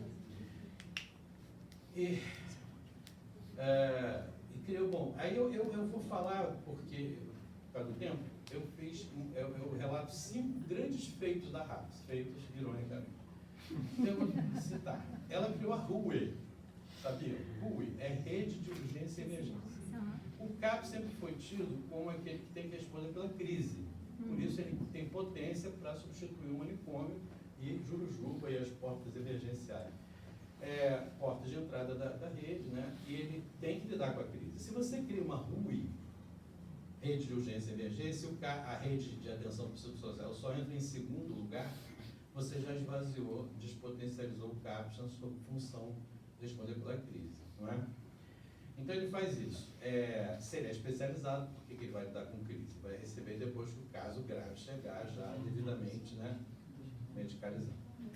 2. A RAPS incluiu, aí fala o Carlete, as comunidades terapêuticas. Vocês sabem disso, né? Eu tive uma briga com o Chicanori que resolveu justificar isso. Assim, as comunidades terapêuticas foram incluídas na RAPS. Depois houve uma mudança nisso, mas foram incluídas por pressão política. 3. Ele legitimou o autismo como uma deficiência. Isso também é uma porrada na atenção psicossocial. O autismo é uma deficiência. Então, os benefícios sociais que já foram conseguidos nos Estados Unidos, e hoje em dia já é um orgulho ser autista, né? Ele tem que ser afirmado através da deficiência. Eu quero contar um fato. Eu organizei com outros colegas o primeiro e único Congresso Brasileiro de CAPSI em 2013, com o CAPSI. Nós íamos fazer na universidade, foi feito um teatrão na UERJ, 1000 pessoas, não sei se alguém aqui estava lá. Eu estava. Você estava lá. E o Chicanori disse assim, eu quero participar. Se meteu, porque ele era o coordenador nacional e ele não queria ficar de fora. Acontece que os outros organizadores, que eu não vou citar os nomes, acolheram o pedido dele, porque era muito ruim recusar o coordenador nacional. E sabe o que ele fez lá? Ele tinha lançado pelo Ministério uma linha de cuidado que foi submetida à consulta pública, na qual o autismo não era uma deficiência, era mais próximo do que a gente quer e pensa. Essa consulta pública aprovou essa linha, mas ele desconsiderou isso e propôs uma cartilha, na qual lá é uma deficiência, o autismo, que ficou sem consulta pública e sem legitimação. O que ele fez no Congresso, no qual ele se meteu? Fez uma reunião aberta para legitimar o que estava ilegitimado, entendeu? E no Congresso organizado por mim, o que me causou uma grande revolta, mas os meus companheiros de organização foram contra a minha reação de impedir essa reunião, eu vi ela ser legitimada ali, nessa reunião, uma coisa que não tinha sido submetida à consulta pública. E é isso que está vigorando, é a cartilha segundo a qual o autismo é deficiência, vocês devem saber disso. Então, parênteses que eu abri aqui no 3. No 4, vocês sabem que ele substituiu o consultório de rua, meus colegas aqui sabem muito bem disso, trabalharam, o Júlio, né, também, trabalhando no Rio. O consultório de rua era um dispositivo da atenção psicossocial e passou a ser consultório na rua, dispositivo da atenção primária. Olha a primarização. Qual é a consequência disso? Eu fui fazer uma análise, sou filho de linguista, acho que isso contribuiu. A preposição de, ela é uma preposição transitiva. Ela faz um trânsito entre os termos que, como preposição, ela liga. Então, consultório de rua, quer dizer que a rua contamina o consultório. Então, ele é um consultório que tem cheiro da rua, áreas da rua, marcas da rua. Ele é um consultório rueiro. A preposição em, no caso, na rua, não é transitiva. Pelo contrário, ela é encapsulante. Não é à toa que as igrejas, quando querem dizer assim, a primeira igreja presbiteriana em Pequim, ela vai botar em, porque ela é intacta. Quer dizer, isso blinda. Ela é igreja em qualquer lugar do mundo ou da lua que ela vá, ela é igual. Ela não sofre o efeito de onde ela está, o que é o propósito deles. Legítimo ou não estou discutindo o problema religioso. Mas é uma igreja em tal lugar. Podem observar que em Copacabana tem igreja não sei o que em Copacabana.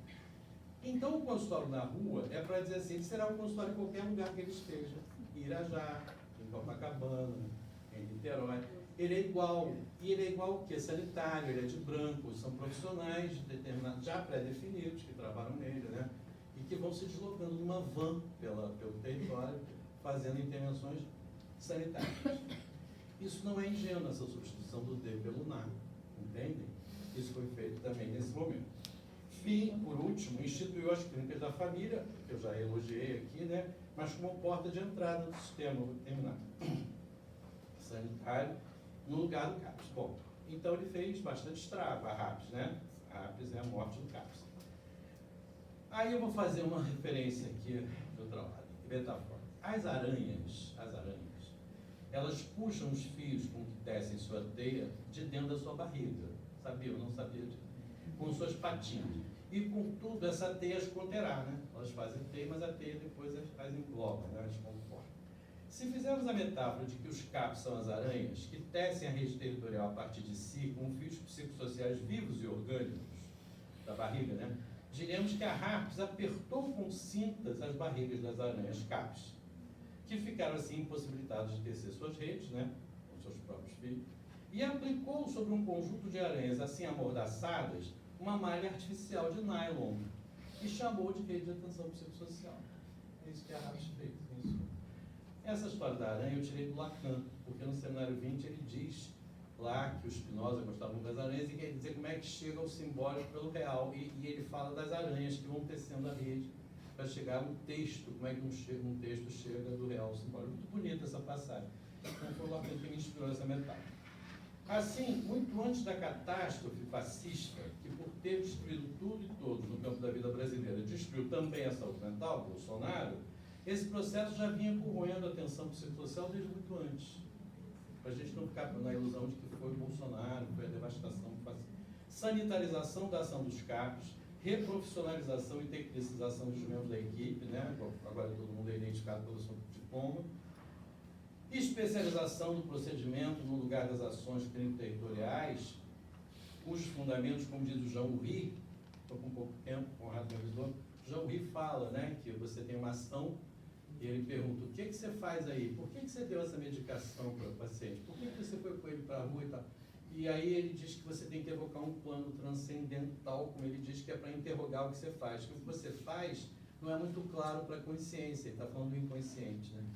Que a gente tem que interrogar, o que eu faço aí? Ele até põe em francês, quer se com fu lá, e não quer se com fé lá, que quer dizer, que porra é essa que eu estou fazendo aí? Porque o fu tem um valor de palavrão. Né?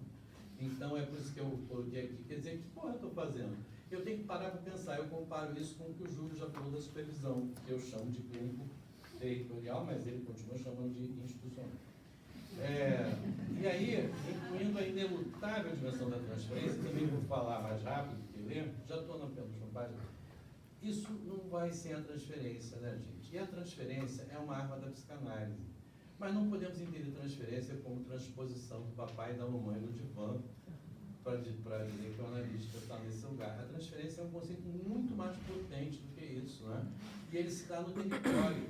A gente verifica isso quando tem analista na rede, que na equipe, para começar, o supervisor não é quem sabe mais, não é mestre, o Júlio falou disso, não é alguém que vai orientar, ele é um polo de atração de transferência dentro da equipe. Por que ele é esse polo? Porque ele se põe no lugar do zero, da falta, do primeiro elo da rede, ele presentifica o fora dentro, né? Então ele, na verdade, se ele não começar a acreditar que sabe e que tem poder, que esse é o perigo, ele mantém uma posição de sustentação, inclusive do endereçamento da angústia, porque essa clínica é angustiante, não dá para você dizer que não tem angústia, né? Vai acabar adoecendo, como a gente está vendo aí, falaram.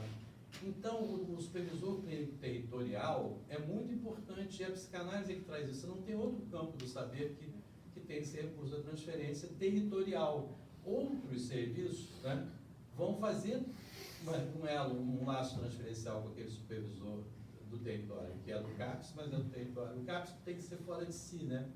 O CAPS é fora de si, em todos os sentidos que vocês quiserem, né?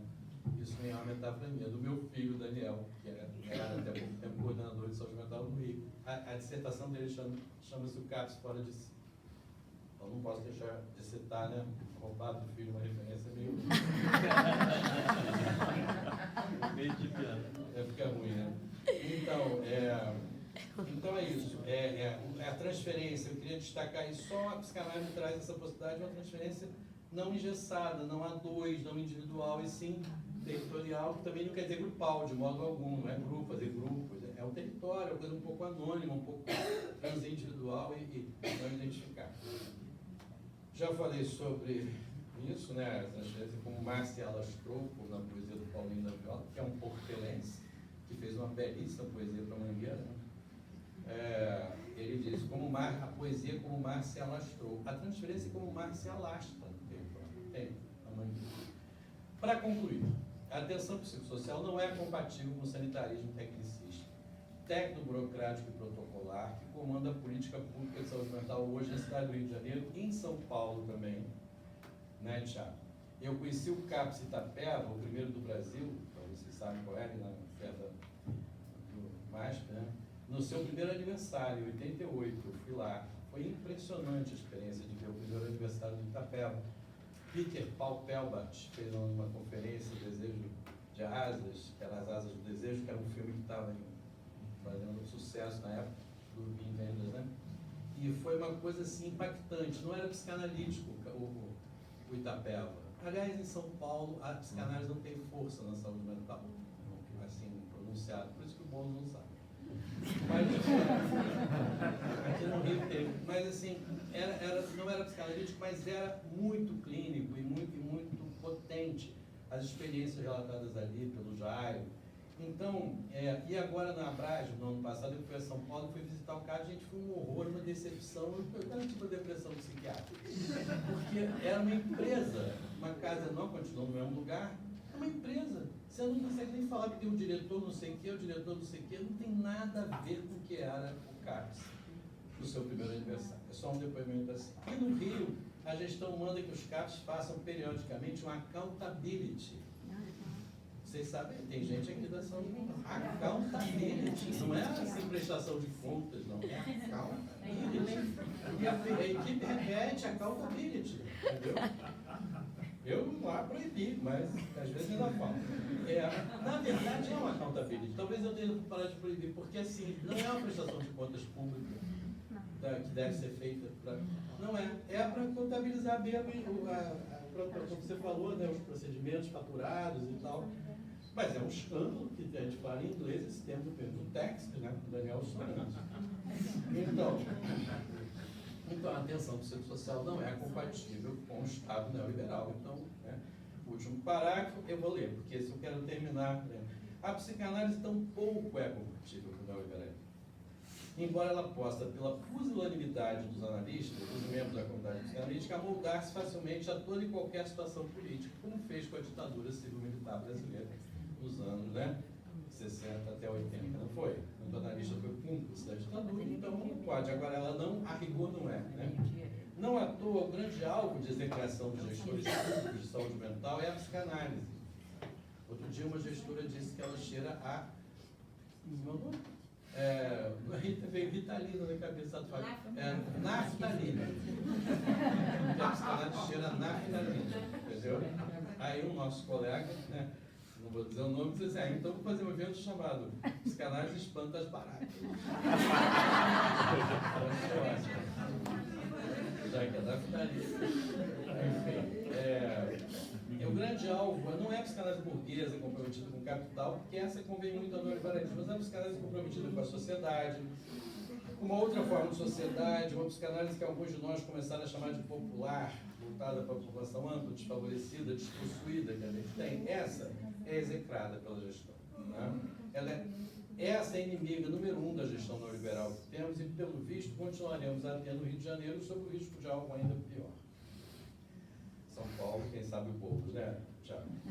Eles seguirão em frente, para voltar e fechar com o título, né? Seguir em frente.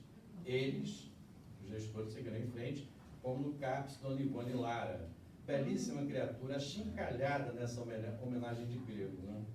Sem um CAPS sem territorialidade alguma, com unidade de acolhimento de 400 leitos. Né?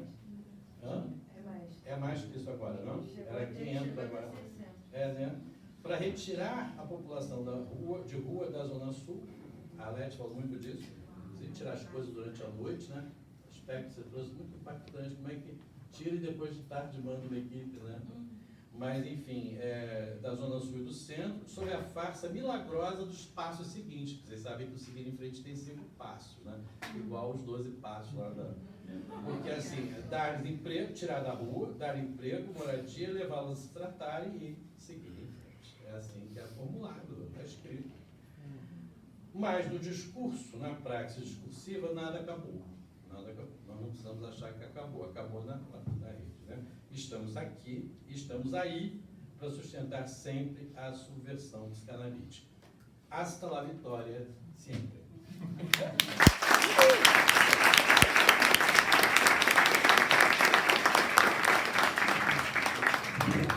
Desculpa, eu passei da horário, mas A gente vai abrir agora para o debate. Temos aí mais ou menos 15 minutos, 20 minutos para o debate. Então, a Lina vai passar o microfone para as inscrições. Pensei, enquanto a gente vai aquecendo aqui as turbinas, de colocar uma observação também, aqui escutando direto de um lugar muito contente aqui, privilegiado de estar na mesa. Talvez uma observação, se tentar articular alguma coisa aqui. Uma seria essa, né, que o Luciano levanta uma gestão neoliberal fascista, onde o cuidado ele passa a se centrar no recurso, né, e não no sujeito. Né? Isso se escuta muito, né, nas redes de cuidado.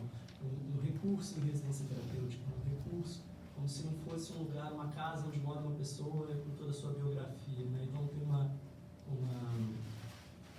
um achatamento, né? Um terraplanismo aí do que seria os conceitos fundamentais da reforma psiquiátrica.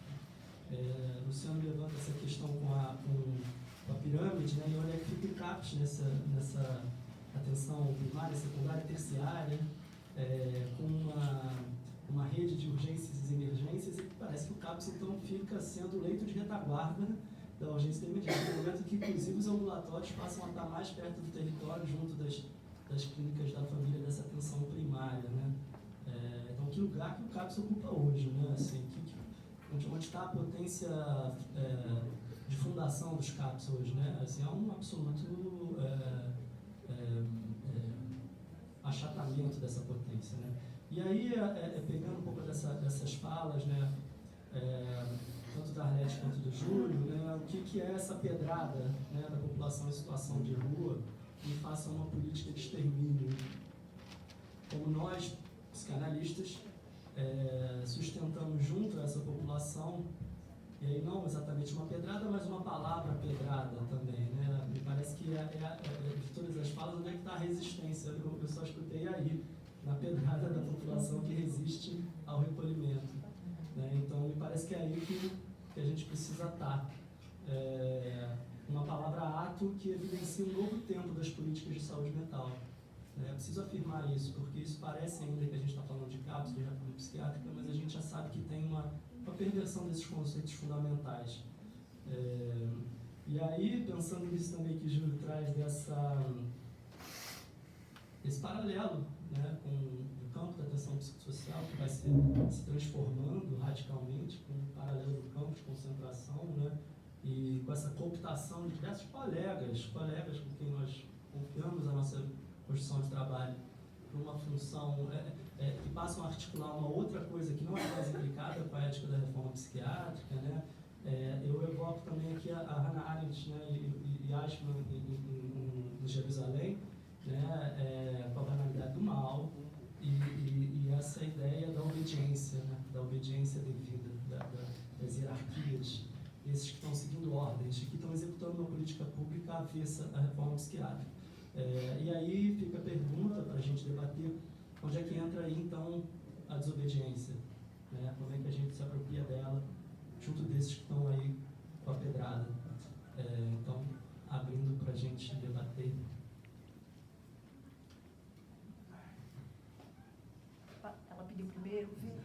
Acho que foi falar, junto, posso né? falar? Não, eu sei. Queria muito dar uma palavra, porque essa mesa me convoca bastante. É por causa da gravação. Então, vou Se dar você uma palavra. pudesse apresentar pra gente. Queria dar uma palavra, né? Porque essa mesa e esse encontro me convocam muito. Trabalhei muitos anos em Niterói. Me chamo Ana Paula. Eu saí da Rede Niterói em 2021. Assim, né, sou aluna do mestrado em Psicanálise e Políticas Públicas da UERJ, né? Então as aulas do Luciano me chamam muito para esse lugar da política pública. Júlio, meu orientador, né? Arlete, assim, a gente já trabalhou em vários momentos. E eu vou dar uma fala muito breve, assim. Infelizmente eu não consigo ficar, eu tô com um bebê de 9 meses, eu só pude vir agora. Eu vou ter que sair, mas eu vou dar uma palavra, né? Tem até aqui, estou vendo os colegas do mestrado, um aluno que eu tive um trabalho em Niterói dentro, e aí eu vou colocar aproveitando a proposição, hospital, porque para mim era né? A minha, dentro do Hospital Psiquiátrico de Jurujuba, do hospício, né, que a gente estava falando, na perspectiva de diminuir o número de internações do município, até que ele pudesse ser extinto, né? Essa era o convite que eu aceitei, né, desse trabalho, era nessa perspectiva. Eu fui coordenadora da emergência, né, da porta de entrada. E fiquei ouvindo vocês e me lembrei que eu acho que eu tive alguma proximidade disso. Em 18 de maio de 2018 eu consegui, junto com alguns colegas, fechar o hospital, porque ele estava lotado de internação. A gente conseguiu fechar. E Fechar o quê? fechar a porta do SRI, a porta de entrada. Ela ficou fechada, Hospital, mas junto com a coordenação de saúde mental da época, né? E aí eu falei que a partir daquele momento era para o CAPS estar dentro do hospital todos os dias, assim, equipes, né, adentro. Teve um sucesso muito curto, logo em seguida não deu para ficar fechado, lógico, né? Porque eu acho que tudo isso aqui vai na direção a gente está falando de uma lógica hospitalocêntrica de modelo de política pública, é assim como eu penso.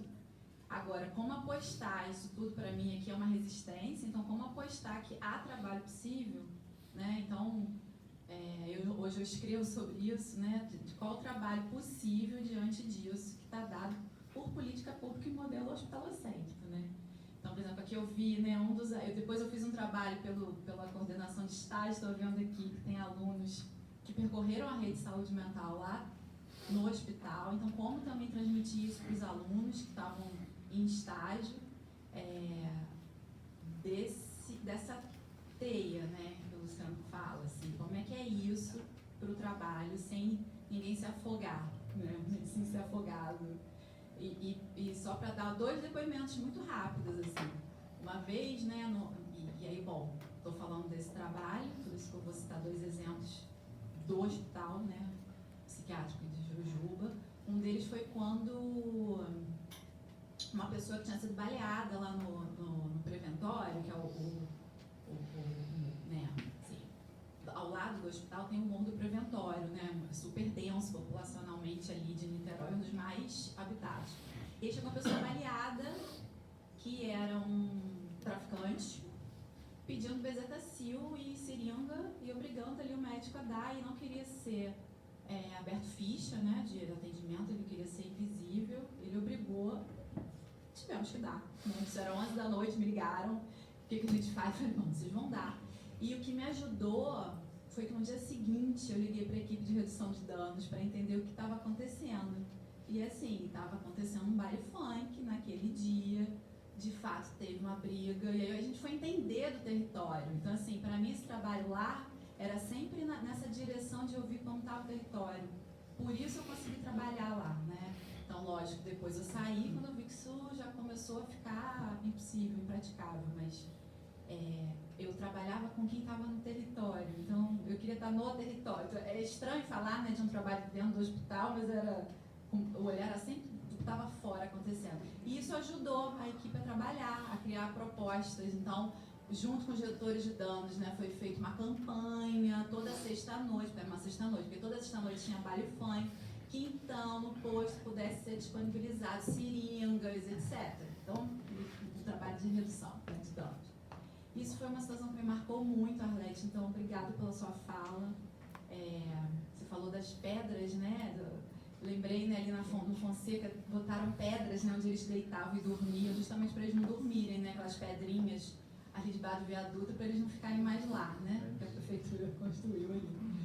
E uma segunda coisa que em 2017, antes do Bolsonaro, né, a gente recebe uma medida compulsória Vou te lá. pedir para ir mais rápido possível. Tem muitas perguntas aqui pipocando. Eu vou fechar só com essa mesmo, bem rápido. Porque em 2017 teve uma medida compulsória de internação psiquiátrica compulsória de 14 adolescentes lá no hospital. O Luciano estava, né? A Arlete deve lembrar disso. E aí, só para vocês terem noção, né? Meninas de 10, 12, 14 anos sendo internados. A maioria eram, né, assim, negros. Maioria ou todos negros. Chegaram algemados. Então, acho que a gente vai ter uma mesa na parte da tarde, né, com o Emiliano, super importante, assim, levantando essas questões. Então, assim, desculpa estar falando super rápido, mas queria agradecer imensamente por estar aqui com vocês e a aposta é que a gente faça desses encontros aqui coisas no território mesmo. Obrigado. É nenhum. Bom, e tem o Eduardo ali também. Eles também estão inscritos, eles aqui. Tá, Vamos lá. aqui primeiro. Mas vamos ser breves, senão não vai dar tempo.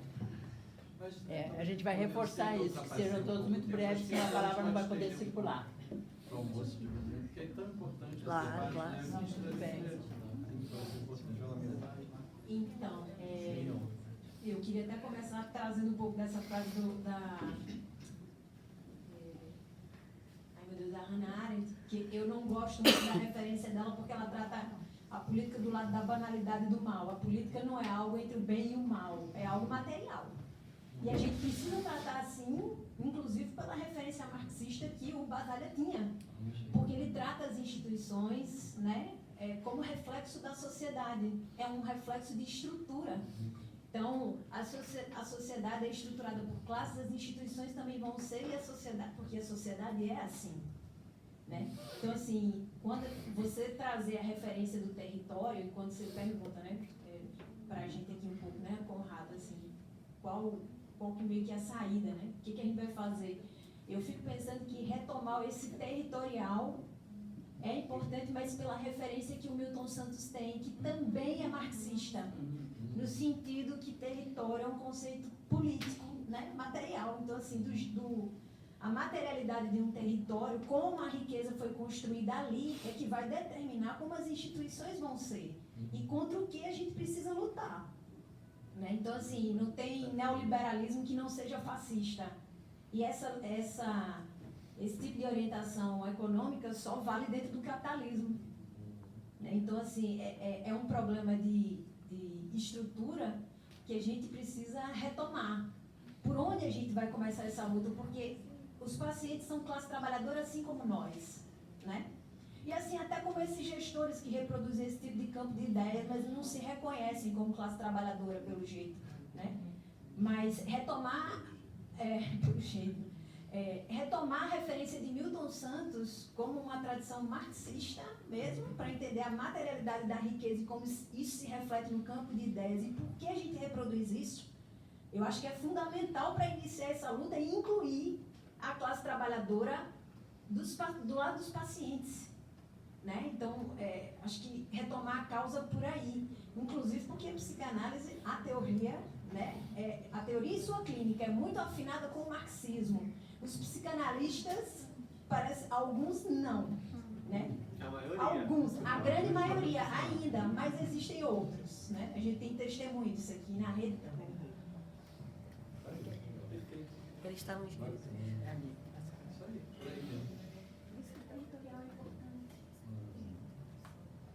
Bom dia. Meu nome é Fabiane Valmor, eu moro em Curitiba. Gostaria de aproveitar não, né? Que aliás era por isso que eu ia começar falando.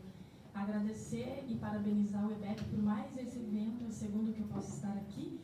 Eu tive hoje, eu vou dizer sensação, mas é quase uma certeza de que, mesmo eu já tendo participado de diversos encontros, eventos promovidos pelo campo, pelo pessoal da saúde mental, acho que foi aqui que eu mais ouvi a palavra usuários, né?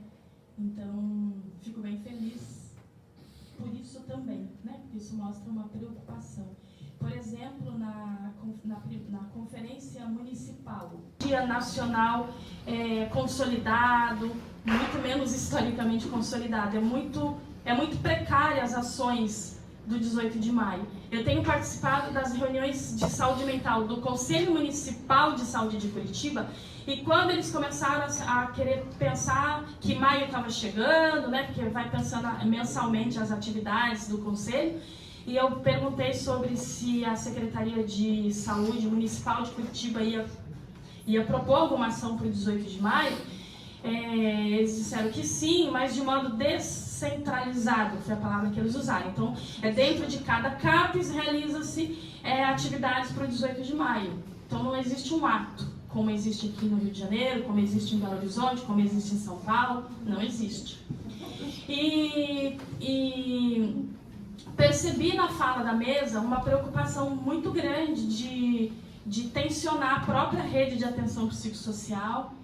E eu acho que é isso que eu, como pesquisadora, que fiz entre 2019 e 2021 dos antigos hospícios do Rio de Janeiro, o campo da minha pesquisa no curso de Ciências Sociais na Universidade Federal do Paraná, foi aqui, junto com usuários, que eu fui conhecendo o movimento da luta antimanicomial e vem me tornando militante. E eu diria que duas pautas principais têm sido a minha e de quem segue conseguindo me acompanhar nisso, que é basicamente a defesa da participação direta dos usuários, das pessoas que usam os serviços da rede de atenção psicossocial do SUS, no controle social do SUS, né? Ou seja, os usuários não se fazem presentes nos espaços de construção e disputa de políticas públicas de saúde mental. Não se fazem presentes. E quem, porventura, algum dia tiver vontade de conhecer um pouco do que disseram no decorrer de março do ano passado até dezembro, inúmeros usuários de vários lugares do Brasil, de 23 lugares do Brasil, que foi o alcance que teve a primeira e a segunda Conferência Livre Nacional de Usuários da RAPS, temos 40 horas gravadas e disponíveis no YouTube com falas de usuários de vários lugares do Brasil, para quem um dia quiser poder ouvir e vai entender basicamente, vai servir como muito exemplo do que essa mesa coloca, questiona, tensiona e critica, né? Então eu fico feliz de poder estar aqui, porque é uma maneira de reafirmar aquilo que eu venho observando. Está me parecendo que não vai ser pela saúde mental, vai ser pela arte, vai ser pela psicanálise, vai ser por outro lugar. Por exemplo, quando a diretora, né, do Departamento de Saúde Mental, Álcool e Outras Drogas do Ministério da Saúde, a professora Sônia Barros, num dos eventos que foi feito aqui no Rio de Janeiro, inclusive na Defensoria Pública, eu perguntei a ela, não só ali como em vários outros momentos em que eu pude estar em eventos com a presença dela, como que ela percebia a questão justamente das comunidades terapêuticas receberem financiamento público vinda por meio de um outro ministério que não o de saúde, né? E está no YouTube esse seminário que foi na Defensoria Pública daqui do Rio, e ela responde, né, ela faz toda uma fala, e no finalzinho ela quase dá um suspiro de alívio para dizer que as comunidades não estando no Ministério da Saúde, não é um problema nosso. Então eu perguntei a ela e sigo perguntando, é um problema de quem? Né? Então é um problema de quem? O que fazer, né? O Hamilton já vai poder cantar um monte de música que questiona, eu termino aqui. Eu acho que eu tinha feito uma pergunta específica.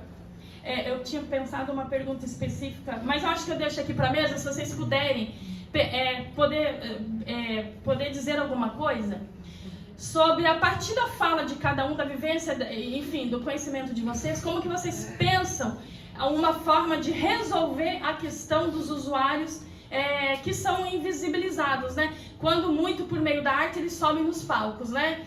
Mas fora isso, vai lá para o lugarzinho. Também finalizo para dizer que nas duas vezes que eu busquei ser atendida no CAPES em Curitiba, em 2 CAPES diferentes, Em ambos eu recebi alta por não adesão ao tratamento medicamentoso. Então, se eu não quero fazer uso de remédio psiquiátrico, o CAPES não pode estar comigo. E eu pergunto, junto, acho que é nesse sentido que foi com o professor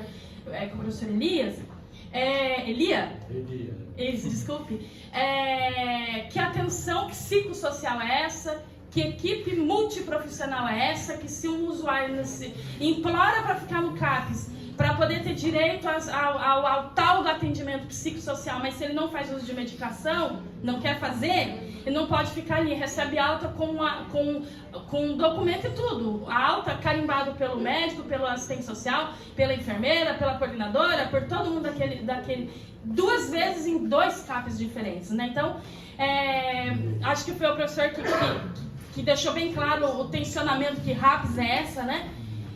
E se vocês falam a partir da experiência do Rio de Janeiro, que está um tanto bastante avançada, imagina os estados do Brasil, onde, por exemplo, no Paraná, o povo nem sabe direito o que é 18 de maio. Aí eles dão alta porque a pessoa não quer tomar remédio, né, por exemplo. Obrigada, tá?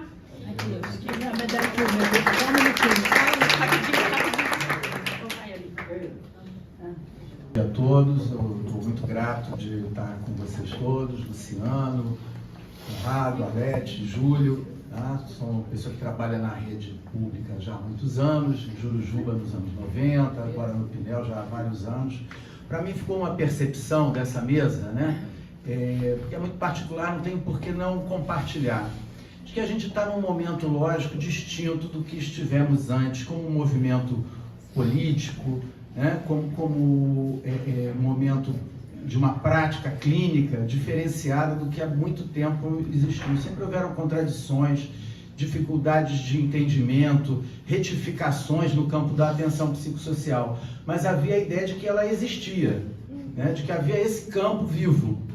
Para mim vem uma certa percepção interna de que algo acabou. Existe no plano do discurso, precisa vigorar, porque é a partir do discurso que as coisas retomam uma outra existência, mas eu acho que tem um antes ou depois, que talvez eu tenha tido essa percepção mais ou menos tardiamente do que outros, mas para mim algo acabou.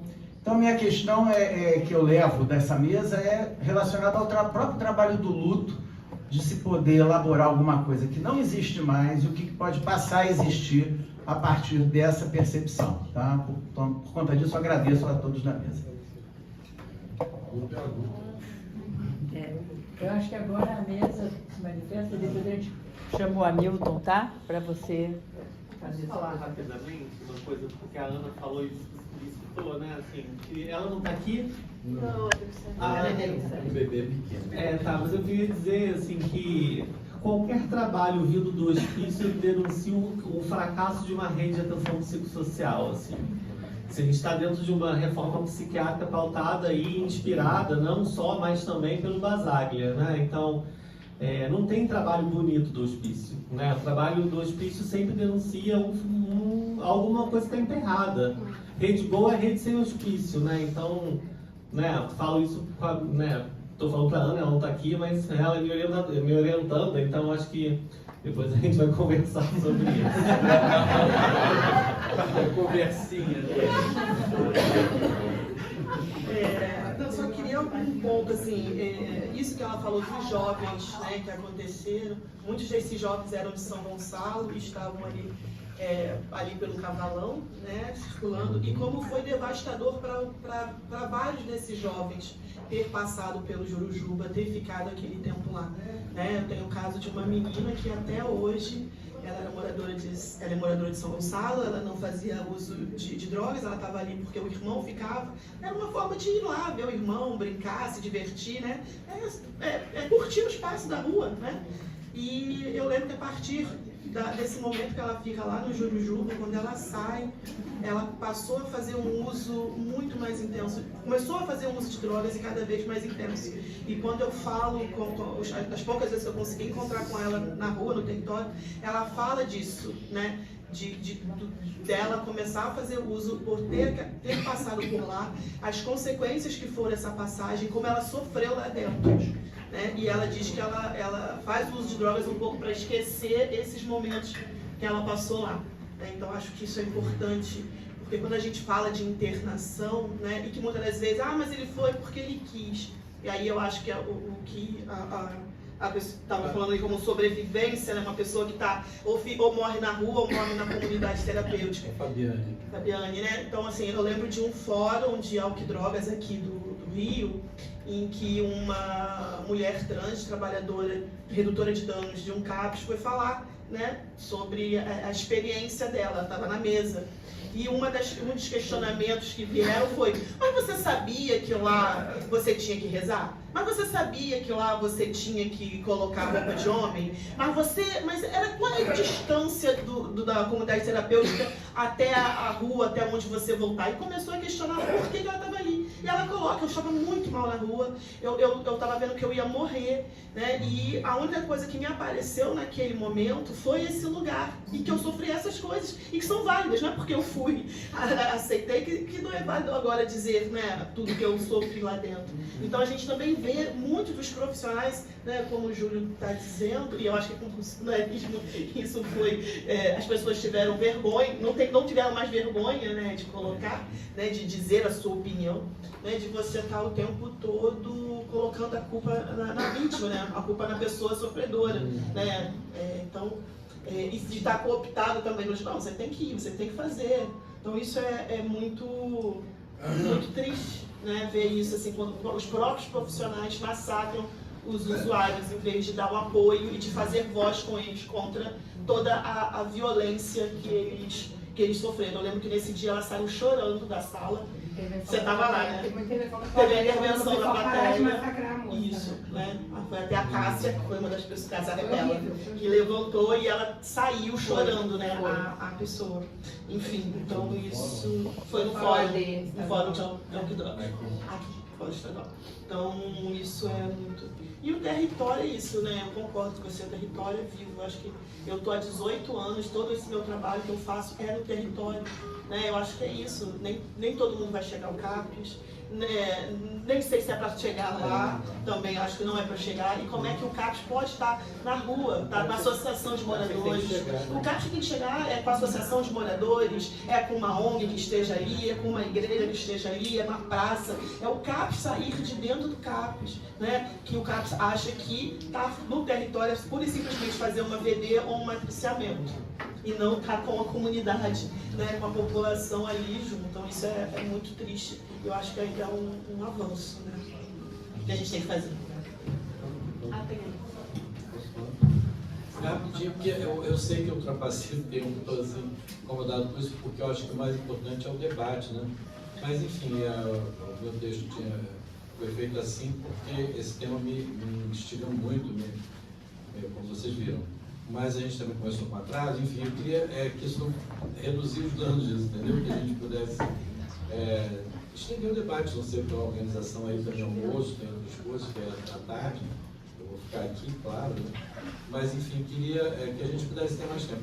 Mas mesmo, eu tenho muito pouco para dizer, agradecer as colocações. Eu acho que a Mignon colocou uma coisa muito importante, que é a ver com o que o Eduardo coloca, quer dizer, então, morreu na rede. Mas de modo algum morreu, né? Quer dizer, a gente constatar essa morte, esse coagulamento, um tratamento, como disse o Conrado, não quer dizer que a gente não tem mais nada para fazer, não penso nisso de modo algum, né?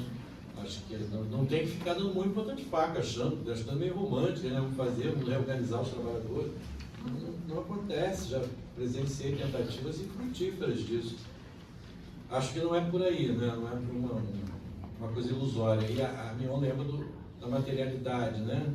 Eu acho que a psicanálise se articula mais com o marxismo, desavergonhadamente, assumidamente, ela pode muito aí. Acho que uma coisa que a Arlete colocou que eu achei muito importante quando ela diz assim, tudo é a mesma prefeitura, né?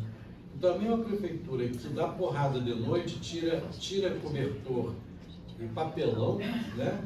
De quem está com frio e leva para não sei onde, diz que pode buscar para quê? Por exemplo, vai botar não vai, né? Quer dizer, vai voltar para a rua e vai ser tirado de novo, né? Essa mesma prefeitura tem os projetos e as ações, né? Enfim, de redução de danos, de assistência. É muito grave isso, porque a gente não tem uma política só de dispositivos oficiais deletérios, né? A gente tem uma política de ações ocultas, clandestinas, na calada da noite, que são exatamente da mesma prefeitura, da mesma gestão, como isso. Mas a gente parar para pensar nisso, não é só o que está ruim no nível do explícito, do oficial, do assumido, né? É o que está no nível do extermínio, da tirada de cobertura, isso é grande. Então a prefeitura tira, né, assim, do morador de rua, em situação de rua, um cobertor no frio. Isso Para obrigar, uma das coisas, né, para obrigar o sair da linha para ir para os abrigos, né? Tem isso. Os abrigos onde a gente sabe o que acontece, né? Pelo menos aquele lá de Antares, de Santa Cruz, chegam às vezes mortos. Então é isso. É uma coisa que eu acho que foi importantíssimo você trazer o que acontece e como é que você vai lidar quando chega para dar algum tipo de intervenção, fazer uma intervenção de outra ordem, tem que levar em conta a pedrada, né? Porque também foi dito, né? A reação honrada falou. É isso, vamos ver o que é possível aí, mas obrigado, né? Pela escuta, pelos que falaram e pelos que ouviram que também participam dessa discussão, dessa coisa. Então a gente vai encerrar essa mesa, né, emendando aqui com a apresentação do Hamilton Assunção, integrante da banda Harmonia Enlouquece.